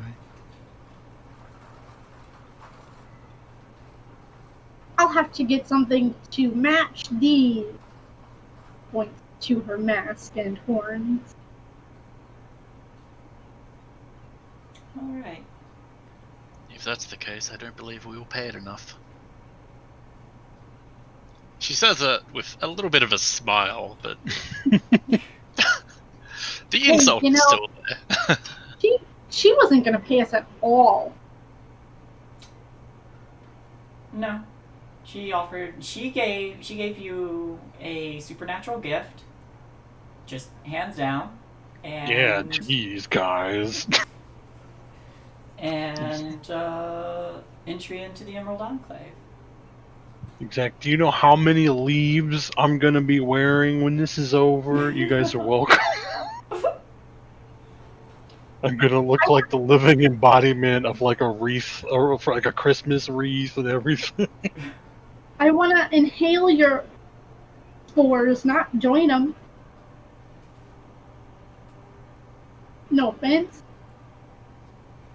We don't have to join them. It's the bad people are the ones that the spores punish. The good ones, if you're willing, you can take them. If you're not, that's fine. You don't have to.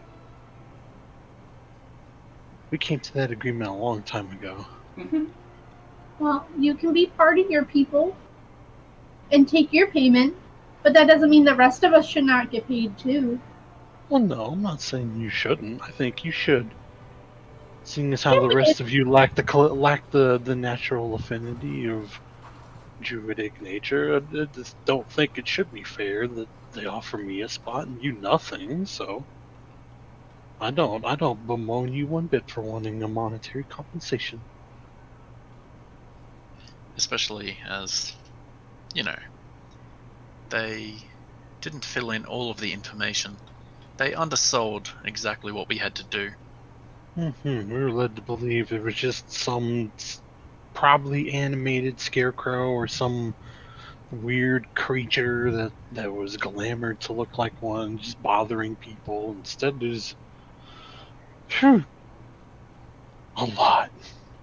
The fire. We're walking and talking. I figure. I don't know how far away one point is from the other. Yeah. If you all make it to the Dung Sweepers, you'll get there. You can find them relatively easy wherever the location is to meet them. It's essentially there's 4 individuals you're looking after, and they just go around the city. They'll be moving from the dock ward up into the trades boards, doing what they do, which is sweep dung. So, as they're going around cleaning the city, you're just there to make sure they stay safe with all the gang activity go on. Yeah. Very boring work. Real quick. Yes. Somewhere between killing scarecrows, turning them in, going to protect these guys, and I'd assume sitting around while these guys are going about their business, would there be any time for a short rest in there? Or if you guys have already taken one, I'll be quiet.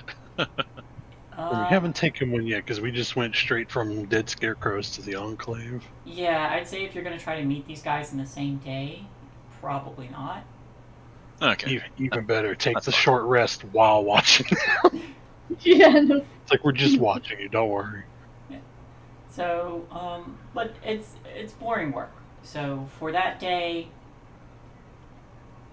nothing surprising happens. Actually, roll me a d10.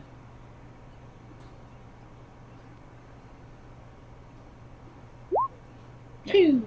Nothing surprising happens. But yeah, you're able to return to your new establishment. Before we go home, yeah. I want to find a tailor. Absolutely. Yes, me too. I'd say by now it's pretty late and most shops are closing, so give me an investigation check. Anyone who's looking. Yeah. And no. Yeah, and no. Is that one over there? She says, pointing to the yawning portal. No, no, that's a bar. Yeah, you're able to. But are you sure? Can we check it anyway? Sure, you go check. We'll meet you back at home. Easy enough. You're able to find a tailor shop before it closes. What are you looking for? I need a few things. I need a opera appropriate dress that matches this. Yes. I was thinking maybe something kind of empire waisted, long gloves. Empire waisted, long gloves, and anything else?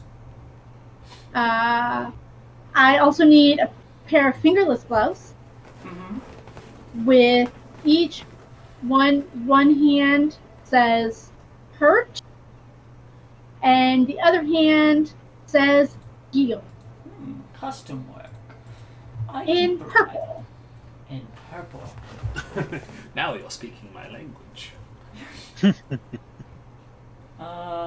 Yes, they can provide that for you.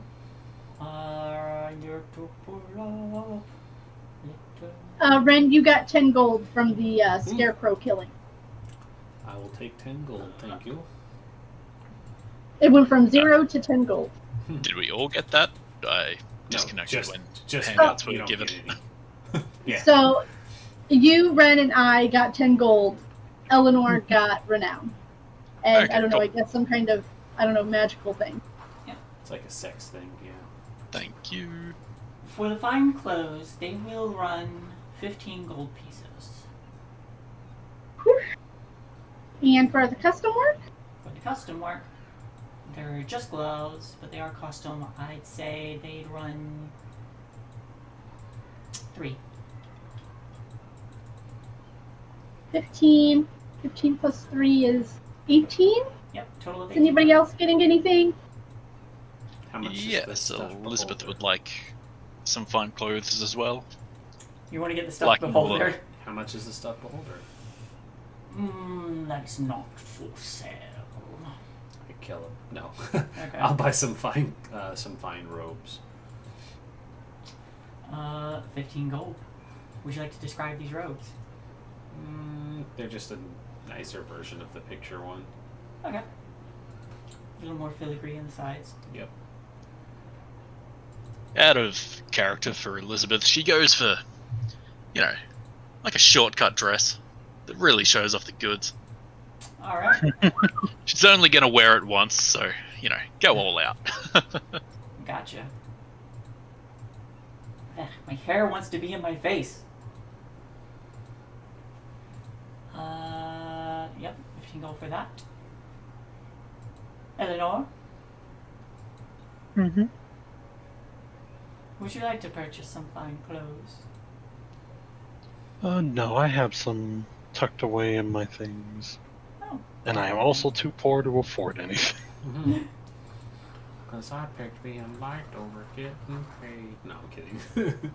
I mean, you're not wrong. I would have liked money, but I guess being liked is okay. Alright, so we'll take the lot for 40 gold. There you go. Okay, I'll hand over my gold. Goodbye, money. It was nice knowing you. Hey, you can walk around in high society now. So, Sure. Okay, so 40 gold.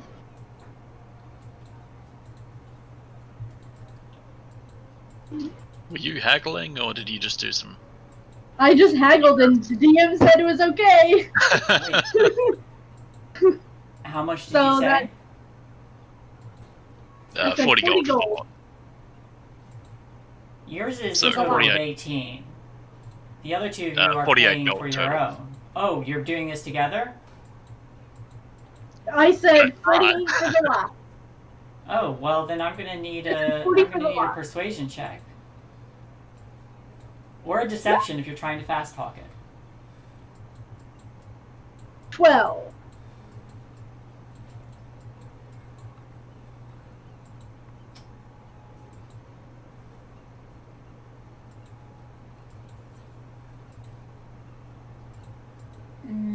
I'll bring it down to 43. Got yourself a deal. Perfectly acceptable to me. Alright, here you go. I will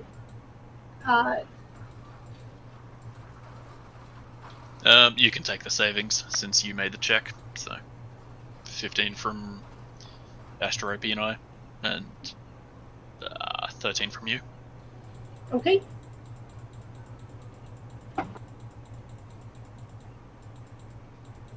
Alright. Second day, what y'all doing? In the morning. Going across the road, picking up my fucking armor. It is ready for you. You Beautiful. go in, you see Avi in the front, but you hear the hammering of Embrick in the back. Avi looks up and goes, "Oh, you're back. You're here for your shield, of course. Did you already pay for it?" Chain shirt, actually, and yes, I paid your companion 5 gold yesterday.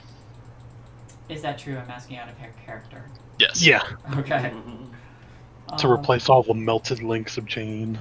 Yeah. Plus, they know where I live, so I'm not going to fucking try the last one. It's like, yes, I totally paid. So long, suckers. Cross the street. You'll never see me again. Oh shit!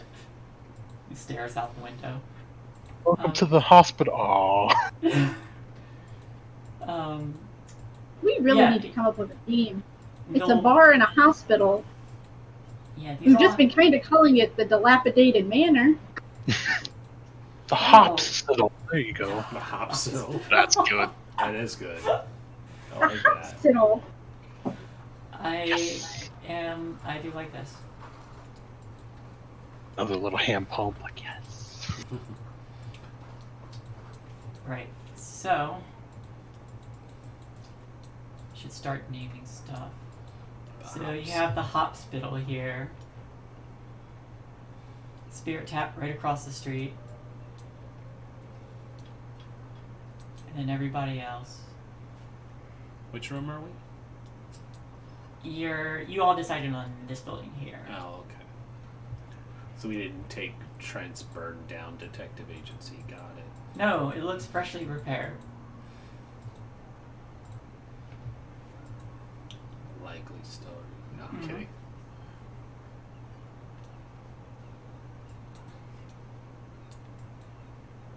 Alright, but you all still have Dung Sweepers to watch? Anything else you want to do during this day? During the night, I want to start working on my healing potion that I bought this for. Roll me a check using your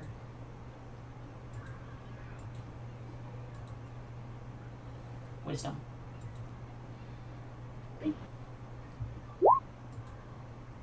I'm just going to be spending the That is not right.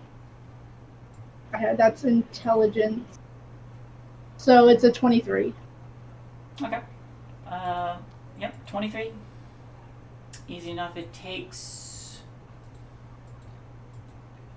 I'll say because of the high roll, you're able to cut your time in half, but it will take about 4 hours to concoct one of them. But you can do it.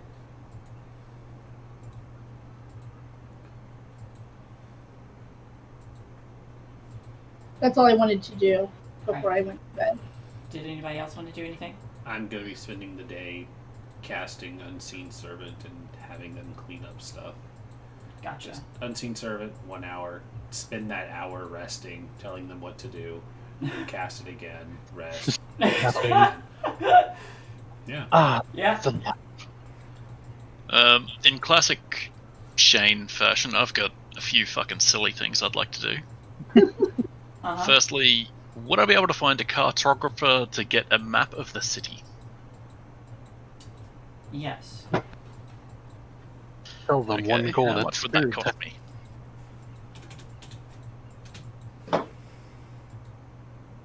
That will cost...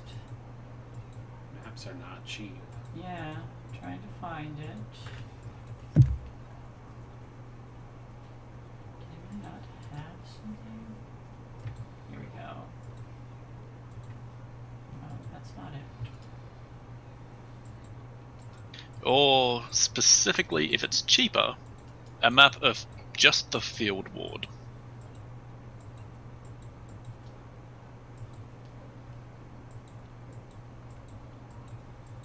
I do not see... No, I think you just have to make it up. Okay. I really thought they had it in equipment. But I guess not. I'll say a map of the city would probably run around 15 gold if you're gonna get one for a specific ward. Probably like 3. Interesting.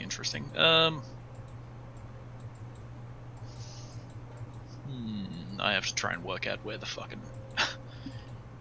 can I get a dock ward map and a field ward map? Sure. 6 gold. Thank you kindly. You need Lime there with you to haggle for you. While I'm here, I have a particular interest in the sewers. I don't suppose you'd happen to know about any manhole covers or entrances, down below? That would be very helpful if you did. Why interested in the sewers? Yes. Why? Yes. I'm afraid it's confidential temple business, but... Well, I think you better take that confidential business to the Longsweepers Guild. They might be able to help you. Well, to put it bluntly, it's cleaning services. I'd be happy to give you a little tip if you were able to mark a few spots. Just a few X's on the map. Make a deception check. Persuasion, do you mean? Is this really for cleaning services? No. I'd like to go down there and... Well, I want to know entrances to the sewers so I can go down and beat up Xanathar guys. Yeah. The reason you're giving So them yes and no. Yes. So you're deceiving them. So it would be deception. Yes. Cleaning Sorry. services, but not the cleaning That's why I services. questioned it. I mean, is she deceiving them? She is cleaning up something, just not what they think it is. She's not lying, but she is deceiving. I'll put it that way. The information is quite misleading. Yes. Well, -1. Yeah, that's still my a 12. I'll say that's kind of a limited effect. They're like, I can give you a couple locations, and they'll mark a few on the map. But they're not going to give you a map of the sewers. Yeah, I'm not expecting a map of the sewers. Just a few entrances to the sewers. That would be... that's exactly what I want. Alright. So with the 6 gold, I'll also hand him over an additional 4. Thank you, sir. You've been very helpful. Thank you. Sweeps the money off. Asterope, since you're cleaning, as you move into the cellar of this building, you see that there is a wedge of cheese off to the side of the room that looks like it's got some pieces bit out of it. You also notice there's some scattered, very, very small scattered animal bones. Just littered here and there throughout the cellar. Do we have a general store on this street? A general store? Yeah. I'm gonna go to the store and start buying some traps. Okay. Like, you know what? Strike that. I'm gonna find a pet store. Okay. I'm gonna buy a cat. Sure. Easy enough. What kind of cat would you like? Are you sure you want a cat in the same location as Lime? Well, see, you're not killing and eating all of these pests, so yes. Someone has to. Someone has to. Until we move you into the basement to start doing that, we need something. You know, if you ask her, you should never know. Hey, I got them spores. You got some. So I want a Chilton Coon. Chilton Coon? Sure. Yep. It's just a big fluffy cat, and its patterns are more like leopard spots instead of. For an exotic cat like that, I'd say... I just didn't want to say Maine, because Maine doesn't exist. Yeah. I'd say 5 gold. A special cat. And then I just casually Jedi hand wave. I'll give you 4 gold. Persuasion check. God damn it. 5 gold. I'll give you 4 gold. Persuasion at disadvantage. And Volo's Guide to Monsters, and I set down this book. Okay, persuasion check. With advantage, because it's Volo's Guide to Monsters. Let me see if he likes it or not.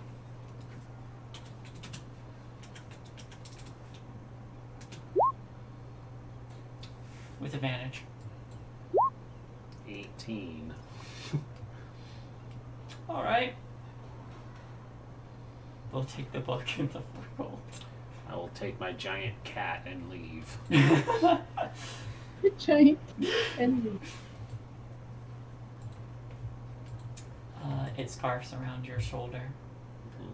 I mean, no, probably not, but... No, it's really big, it just hangs. Mm. It's still scarfing. And it starts kneading your stomach because he's so big.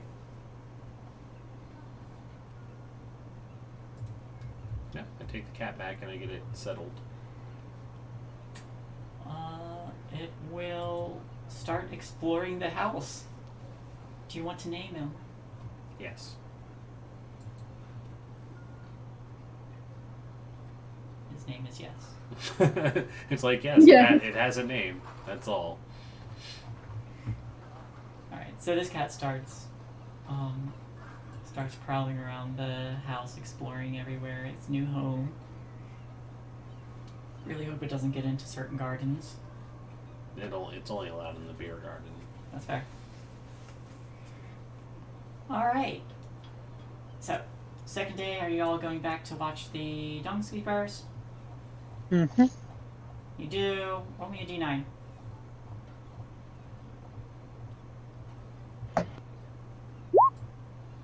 Ha ha ha. 9. 9. 9. A 9 and a 6. Inverted 9. 9 and an inverted 9. It's just a mirror. A 9 and the that visited the bar. Yep. On this day,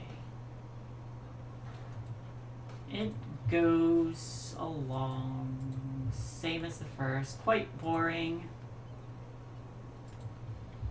almost uneventful, super dull. But as the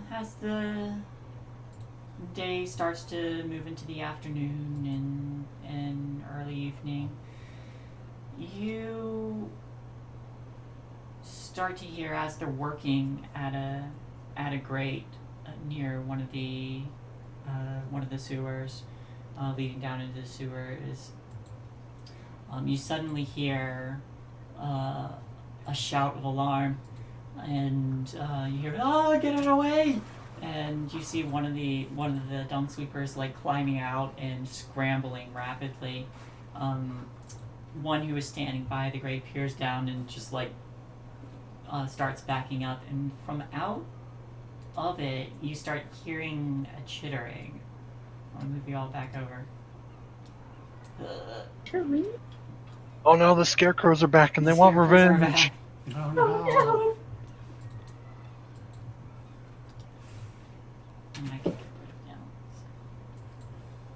Luckily, I went multi-classed into Artificer, so take my flamethrower out. Peep, motherfuckers. The worst thing for a druid to do is go to Artificer. It's like, cool, I can't use anything I make. This is awesome. Great, I hate all of this. Go have a gun, Elizabeth. Well, what do you want me to do? I don't know. I'm not allowed to touch the metal. Alright. I had to wear gloves for this. You all start to hear this like chittering and like whipping sound, this and you see quite large a worm-like creature start like crawling out, and it starts moving up along the wall, its head kind of like twisting and staring at you. Let me get you all a picture of this guy. Whee! I already don't like bugs, so big ones are just gross. Yeah, this is a big one. Oh no! Oh no! Not a worm at all.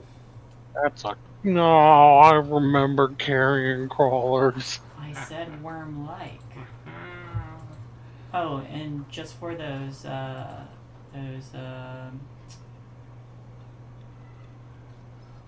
really? They don't have a picture of the scarecrows.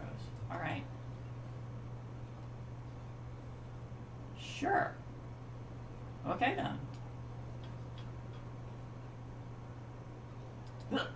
I need everyone to roll initiative. Wait, new initiative. Let me clear this real quick. Sorry.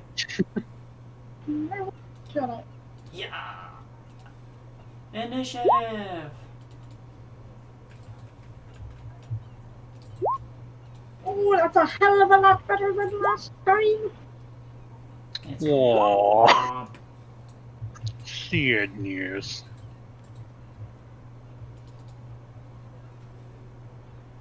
Can I read and call that?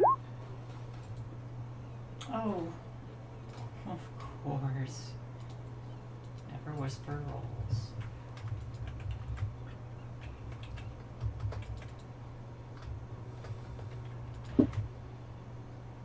Alright, y'all can position yourselves however you want.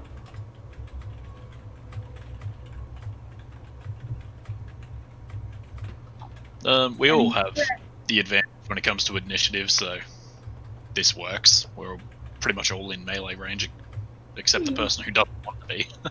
There we go. I'll scoot Yeah, between. which makes it perfect. Alright. I'm good there. Lime or cholera? Who wants to go first? Well, lime cholera is the same person. I'm sorry. It's Lime true. or Asterope? What's your modifier? 3 + 3. So I think you beat me. You beat me by 1. Tiebreakers are usually done by the modifier. Yeah, I was just letting y'all decide. Okay. Yeah, let her go first. She's faster. Alrighty. Lime, you're up. I'm going to walk up to it on all fours. Alright. And come up under it and whop it Go with my staffy. Do it. A 21. That hits. Full damage. A 7. Wow. Alright.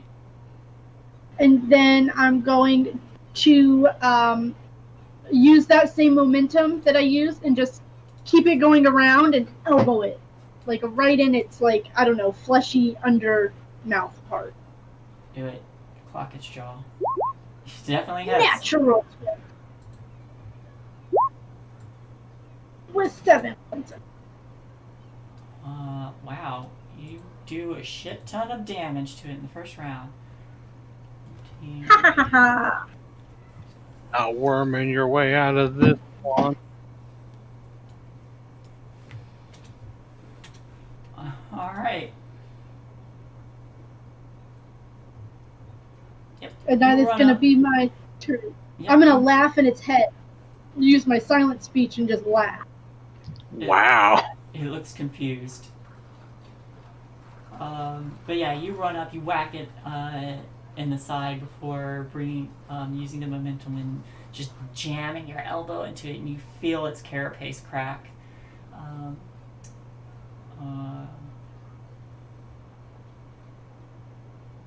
Or I guess it is a soft underbelly. Yeah, you feel stuff squish. Asteroid, you're up. Oh, actually, I might... Let me just double check, because I don't know if it works on... No, it doesn't work on damage. I just wanted to double check my lucky feat, because I did roll a 1 on that damage. Okay. But it doesn't work on damage. Yeah. Wait, the halfling ability or the... It's the halfling ability. When you roll a 1 on an attack roll, ability check, or saving throw, you can re-roll the die. Yeah. I just wanted to make sure it did not work on damage. Yeah, those are d20s. Any d20 that you roll. Asteroid, you're up. Tentacles. Tentacles. Wow. That misses. Yeah, there's no flank. Alright, so 8 misses, and then Eldritch Blast. Eldritch Blast hits. I have, like, consistently 22s on that shot today. For 4. Alright. That's me. Nicely done. Yeah. 4 more damage. Elizabeth Gallows! There's a giant bug! There sure is.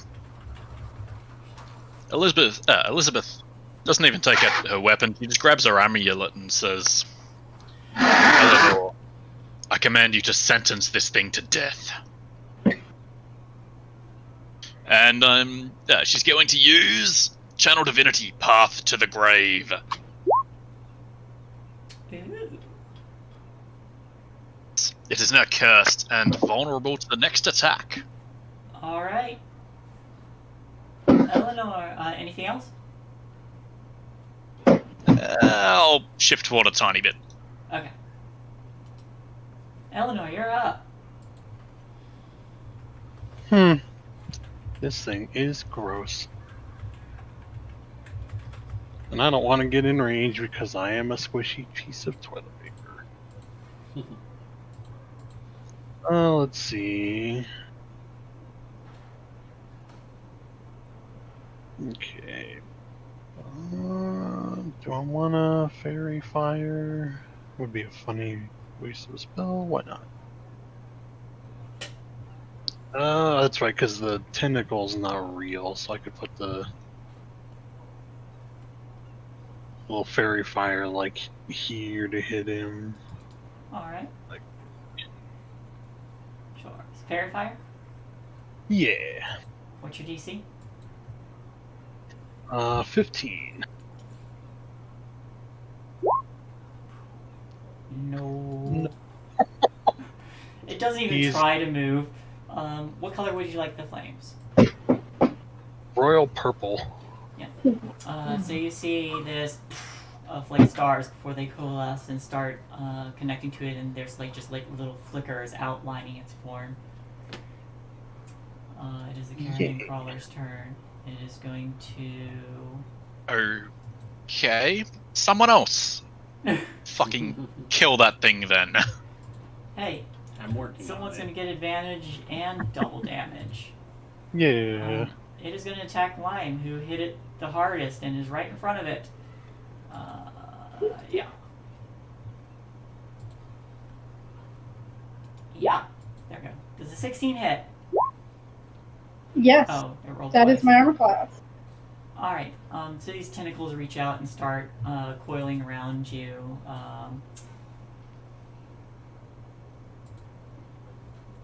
you are going to take 4 poison damage and must succeed a Constitution throw. Watch, this is the one Constitution saving throw that I fail. Now that you said it. Nope. Good. I just saw the 2. My Constitution is not even that great, guys. I super I Susan can't saw. get drunk. Well, Can't get. Sorry? I said I can't get drunk. I can't get high. Okay, I got drunk once. Look, you spend so much of your time dealing with poison. it's like it's not you have a great constitution. You've just built up an immunity over the years. And this is, my Constitution's only a +2. It is going to then try to bite, which it misses. That's all it's got. So it snaps, but you quickly duck out of the way.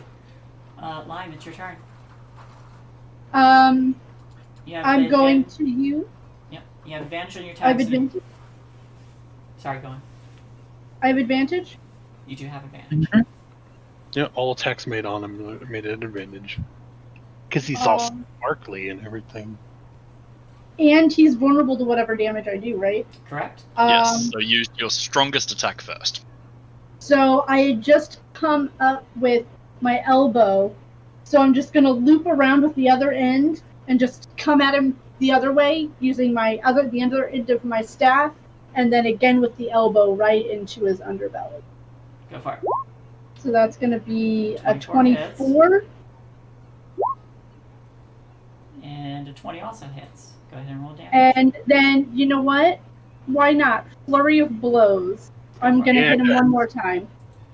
I'm going to just bring my knee up. Just to kind of, see if he'll fly up with all of the momentum. 14 also hits.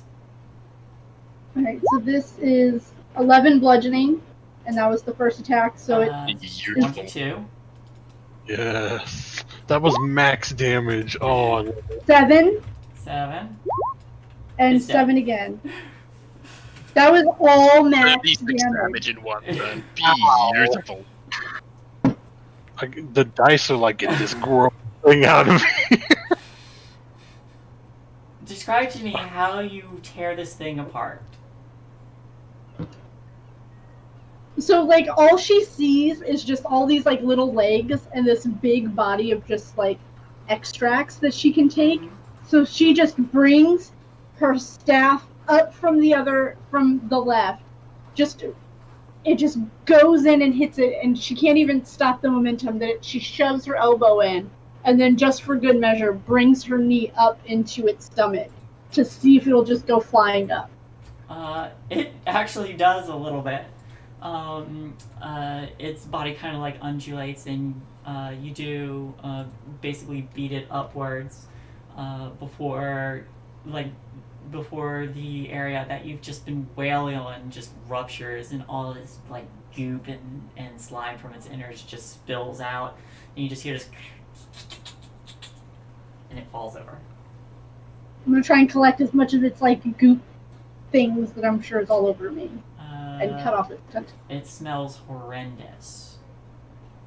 If you want to cut off the tentacles, give me a survival check. 12. Make me a Constitution save.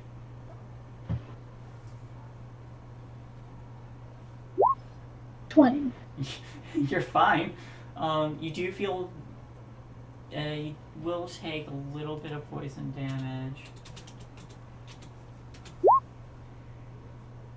So 2 poison damage, but you don't get paralyzed by cutting these things off. Yeah, you have very, very foul-smelling carrion crawler goop, and some severed poisonous tentacles. Gonna be making me some poison tonight. How many tentacles did I get? Roll me a d4.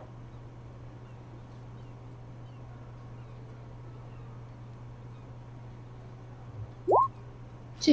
You get 2 good ones.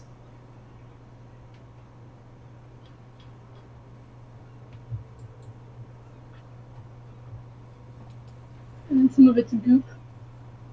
Was it? What did we just kill? A carrion? Carrion crawler. Carrion. Korean crawler.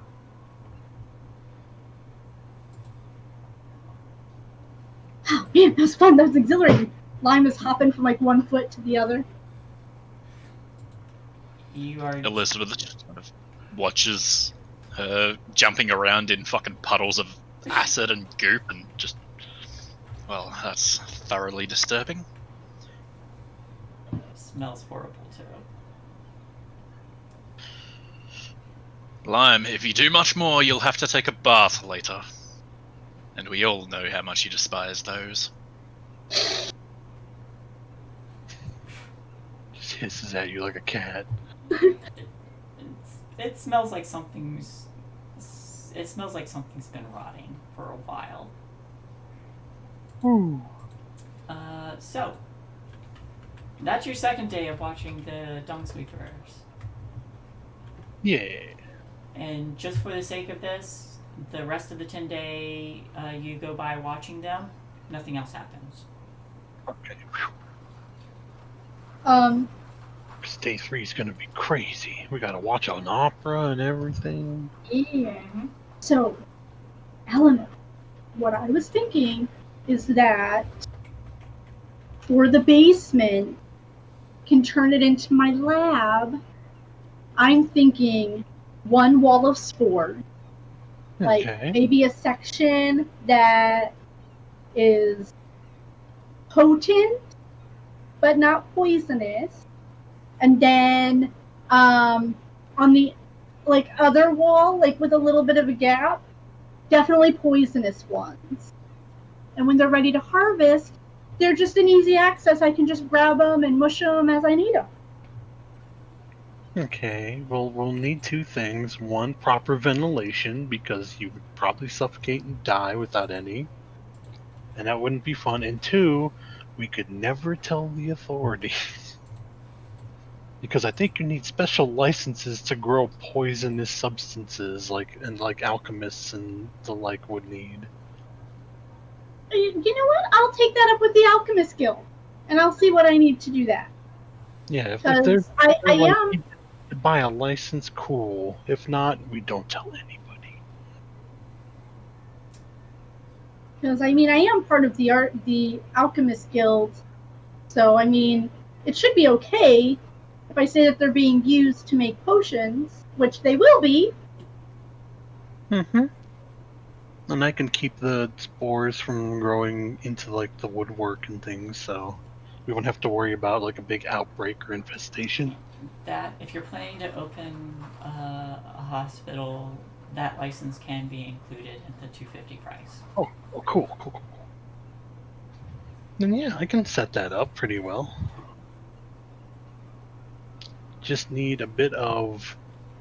She's like, I don't want to say compost because it just sounds gross, but I need a certain suitable growing ground to put on the wall so the spores can take hold. Like fertilizer? Yes. Dude, Lime's collecting some of that poop. While watching the dung sweepers. She's gonna help them, but keep the poop. We're definitely gonna need some ventilation then. You might. It's we just need a hole carved out that just sends it out across the street. Just get a piping system. So I'm also gonna spend some of that time in the basement trying to set it up. I want to make poison out of the shit I just got. Alright. From that poisonous thing. Do you have a poisoner's kit? Not yet. So I won't do the poison yet. Alright. But I will get things kind of set up. Yeah, okay. I'll say roll me an alchemist check with your I'll say intelligence to preserve all this organic stuff because it will gradually start to rot. To properly ferment. To properly ferment. There you go. That's good enough. Yeah, you're able to preserve it for a little while until you get what you need. So I'm gonna leave like things like the eye stalks and the gray ooze, and the tentacles and the goop. Yep. I'm gonna keep the troll blood on me for safe measure. Okay. I still don't know what it will do. But maybe I'll spend one of those 10-day nights figuring out what the troll blood actually. Absolutely. Asterope, where are you staying in this building anyway? Let me pull up the handy dandy map that Max has been adding to. Those are just ideas, bear in mind. You're welcome to change anything you have as decided. I'm going to take the... Has anybody taken the attic yet? Besides fireworks and shit, no. Alright, now I'm going to move your fireworks and... Yeah, I'm going to have the unseen servant move all the fireworks and shit to the basement with the actual shit. Oh, we got rid of the drunk tank. No! I was going to move them to the drunk tank where they could work off all of that alcohol with fireworks, but... Yeah, I'm going to claim the attic. Okay. When you get up there, you see your giant cat. The moment you open the door to that, where that spiral staircase leads up, you see a large head, cat head poke over the side and start walking down, and it drops a bird at your feet and then walks past you out the door. Delightful. Murder presents. And I'll pick it up and keep going. Okay. I have a question. In the time that I'm in the basement setting up the lab and let's just call it my living quarters, which is I sleep on the ground. Do I notice the rats? Any rats that Asterope failed to tell me about? Make a perception check.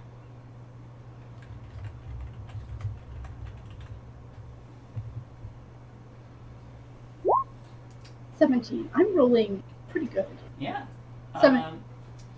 There is a rat that looks like it's been freshly eaten. Or I guess I shouldn't say a whole rat. There's the head of a rat and some bloody bones and a tail. And they're not together.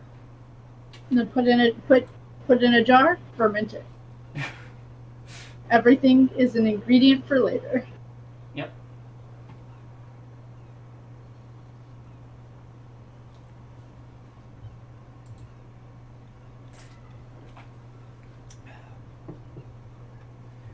All right.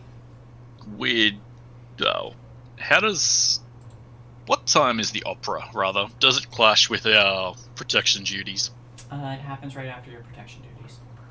Ah, fantastic. So you have to quickly take a bath and then dress up. Mm-hmm. Oh, yeah, I'll say I begrudgingly took a bath after the instance with the giant worm. Okay. And it's a good thing, too, because they probably wouldn't have let you in otherwise. So that is located in the castle ward, I believe. No, was it the castle ward or the north ward? Let me check. You told me the C ward is what I have written down. You are correct. The Light Singer Theater in the C ward.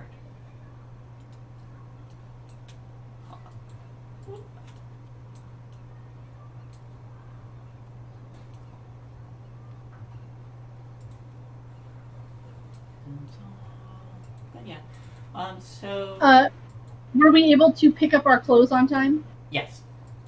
Okay. But you're all able to dress up. You got the high waist one. Yeah, the Empire waist. Yeah, the high waist. Yeah. So you dressed in the Empire waist. Asterope looks the same, but not the same. A little more elegant. A lot more shimmery, kind of filigree along the edges of her robes. Otherwise, same exact colors. Ropey, I love what you did. You look completely different. Did you do something different with your mask? No, it's my hair. Not that you could see it, but yes. It's beautiful. Thank you.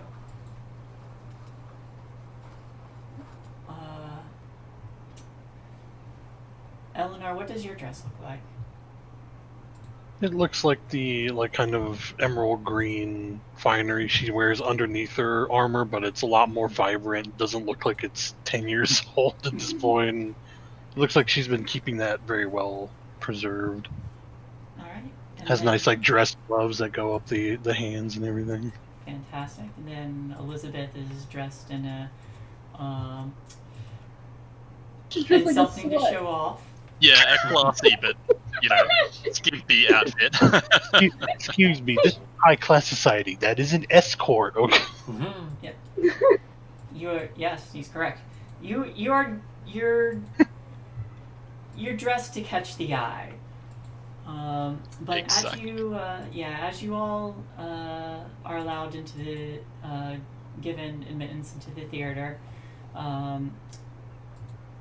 you're able to find your seats easy enough. The lights dim and this musical starts. Interestingly enough, the language is all in Giant. Do any of you speak Giant? No. Okay.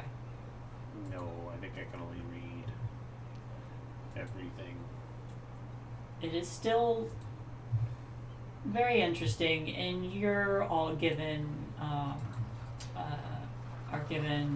some information on the play too, and it's also very emotive. So as this play is going on, you pick up that it is a story about the rise and fall of Tiamat some time ago, and before the Dragon Wards on the city were put in place, and how a band of adventurers had thwarted her into and clawing her way through a portal from the Nine Hells and into the Prime Material Plane. But this goes on for some time before intermission starts to roll around. Is there anything you all would like to do? During the intermission, I would go find Mert. All right. Please. Private box C. But how tall is Elizabeth? And how short is her skirt? Oh my. Elizabeth is 170 centimeters tall, which is Oh, you wanker. Stop 5'8" or 7, I think. Fucking American measurement. And I don't know, mid-thigh. Listen, it has nothing to do with American measurements. This is proper Faerunian measurements, so get with the culture, sir. Okay, so I'm about 3 feet high on a good day. Mm-hmm. And you're about 5 feet? 5'8". The hem of her skirt is eye level with you. I'm gonna 5'6", sorry. I'm gonna mind link her. I'm sorry, silent speech. I can see your lady bits. You should have worn some underwear tonight. They didn't come with the outfit. I didn't want them. The other ones didn't match. That's her excuse and she's sticking to it.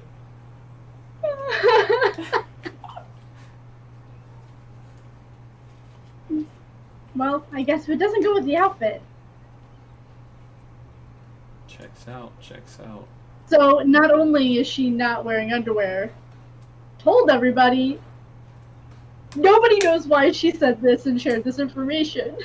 She's probably gotten used to Lime's silent speak, so she might have whispered in her general direction, but yeah, it's possible a few other people heard. Make me a stealth check.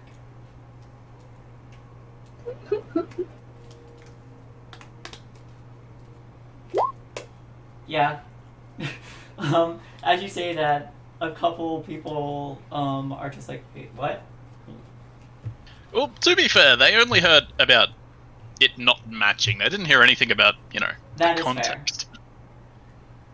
Now they're going to be looking to see what doesn't match. Elizabeth crosses her legs.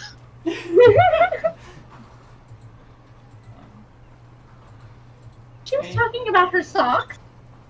She didn't wear socks because she didn't have any that match. Deception check. Yeah, good at charisma. 15. They, a couple of the ones who were like, wait, what? Kind of like glancing over, having previously been engaged in the theater, like pause and they're like, oh yeah, okay, that checks out. But yeah, I'll head to private box C. All right. So is anybody else going? Eleanor will go. I believe we were all requested, weren't we? Yes. Yep. Elizabeth will wander along. All right. So you all make your way to private box C during intermission. As you reach the door, there is someone just kind of standing outside, and as you approach, they're like, "Can I see your invitations?" Eleanor will take out hers. And you can take out like just the letter too. And Yeah. Oh yeah, I have the letter. I'll pull yeah. up. Upon seeing that, they give a nod and open the door for you. And as you step inside, there's a man sitting in the booth. A couple other chairs, but he waves his hand for whoever's with him to step out. And he stands up and turns around. Let me give you a picture of this fellow. Because I know I have his.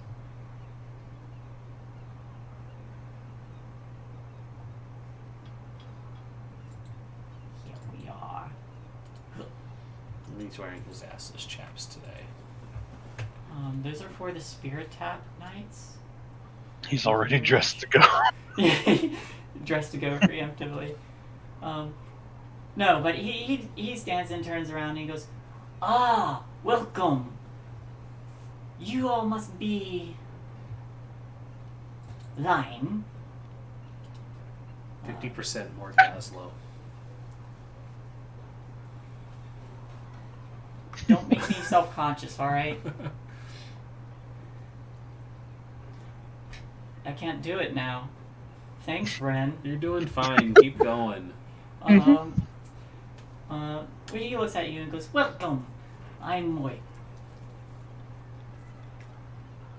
Good evening, Mr. Mer. No, he said Moit. Mr. Moit. No, Moy. Yes, that's what we Moit. said. Moit. No, not Moy. Moy. Yeah. Wait. Wait. I'm... Moy. Yes, it's Moy. Mm-hmm. It rhymes with Doit. We got you. Wait. Wait. Wait. Think I got it. Anywho, I'm a member of the most secretive organization known as the Hoppers. And... Moment says that loud, like Eleanor's looking around. Jesus Christ. No, he says it boisterously. Hey, wait. If it's supposed to be so secret, why'd you just tell poor stranger? Well, I didn't. I know whose you are. It's true. He did invite us. We're not strangers to him at all. Well, I invited you here today to see if you were interested in working with the most secretive organization known as the Harpers.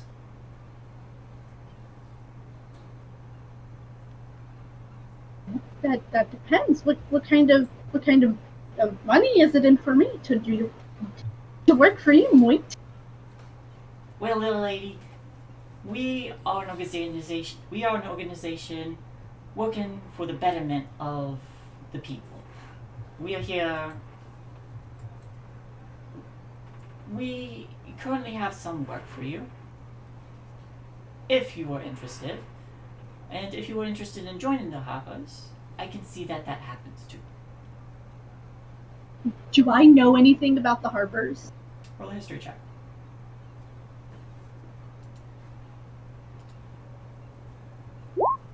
Oh, sure. They are the most I secretive want to roll organization. when I want to.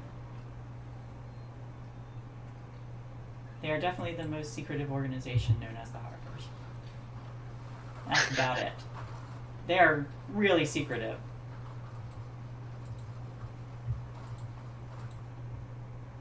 Well, what do the Harpers do?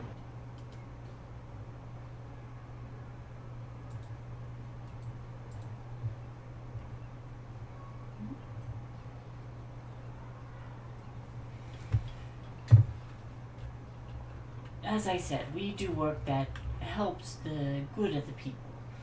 We try to make sure that... how do I put it? We try to keep the ne'er-do-wells in line, as it were. I'm out. You just leave? No, I mean, I say that, like... I try to do good, but, you know, sometimes experiments don't go the way you expect them to. Probably shouldn't admit that out loud to him. Oops. It's okay. You know, it kind of the comes most secretive order. It kind of comes with the job of being an alchemist. Ooh, sorry. Something fell off the desk there. I hope it wasn't a D4. No. It was my wireless headphones. Well, that's fine. Was anyone interested? I'll pass. Go Thank ahead. you. I find secretive orders that aren't much of a secret are not really my forte.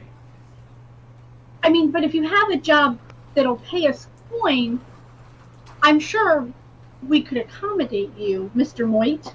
I have one job that might pay for you. Oh, well, we're listening. If you aren't interested in membership, I can still offer you this one job. One of the drays working in the city is pulled by a talking mare named Maxine. I want you to locate her, find out if she's learned the identity of any Zent operatives, and if so, determine their whereabouts. Do you want us to find the Zentarum? No, just Maxine. So find your agent Maxine posing as a taxi driver. Correct. Whose original mission is to find the Zentarum. Correct. So we're not finding Would it the be Zentarum, beneficial we're finding for the us to- finder of the Zentarum. I'm sorry, you both are talking over each other. Sorry. So we're not finding the Zentarum, we're finding the finder of the Zentarum. Correct. Wouldn't it be easier just to find the Zentarum? No, that's not how secretive organizations work. If we happen to Yeah, there's stumble always a upon middleman. the Zentarum, would you appreciate that information? If you can learn the identities of Zent operatives, then yes. What does this talking horse look like, Moit? Well, that's part of the job.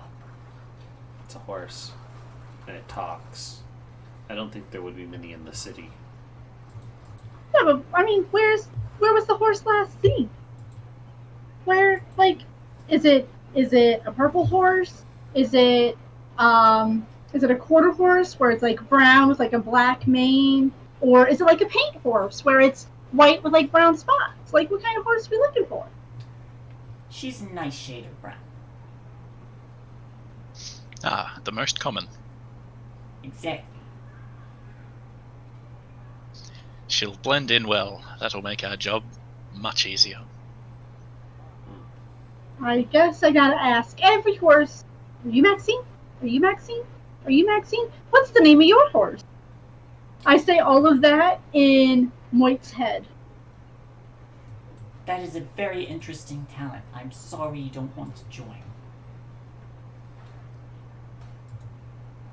I just can't. Sometimes I fall on the side of the miscreants. I don't mean to, but... That's alright, little lady. As long as you try to stay out of trouble. Now, if you do this job for us, I'd be willing to pay, let's say, 500 gold. No, I was going to say 50 gold to each of you. We'll meet in the middle and call it 75. 75 total it is. No, a piece. Like you said.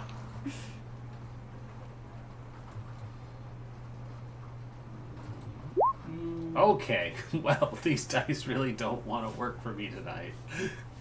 Can I offer you Volo's Guide to Monsters? Oh, do you have Volo's Guide to Monsters? I did steal Elizabeth Volo's will Guide to take a Monsters seat back from and the pet store. You know what I can give you? I've 18. got... You have Volo's Guide to Monsters. As a matter of fact, I do. Sorry, go on. I have something even better. Than Volo's Guide to Monsters? Absolutely. One, we get... What did you say? 75 apiece? Mm-hmm. I will give you a huff of my magic pipe that I will pull out of my pouch.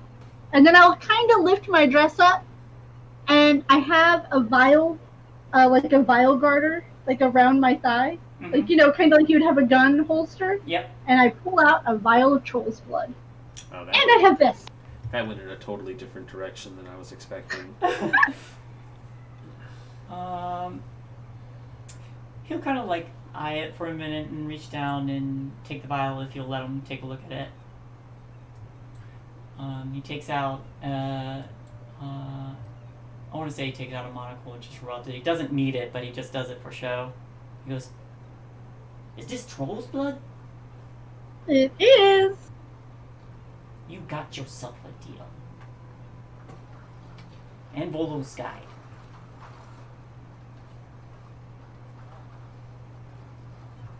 Volo's Guide after we complete the mission. You know what? That's fair. Can't give you all the goods up front. It's true. As a businessman, I find that perfectly acceptable. Did you still want a huff of my magic pipe? No, thank you. I'm going to be stopping by the Spirit Tap later. You see hanging on, there's like a little,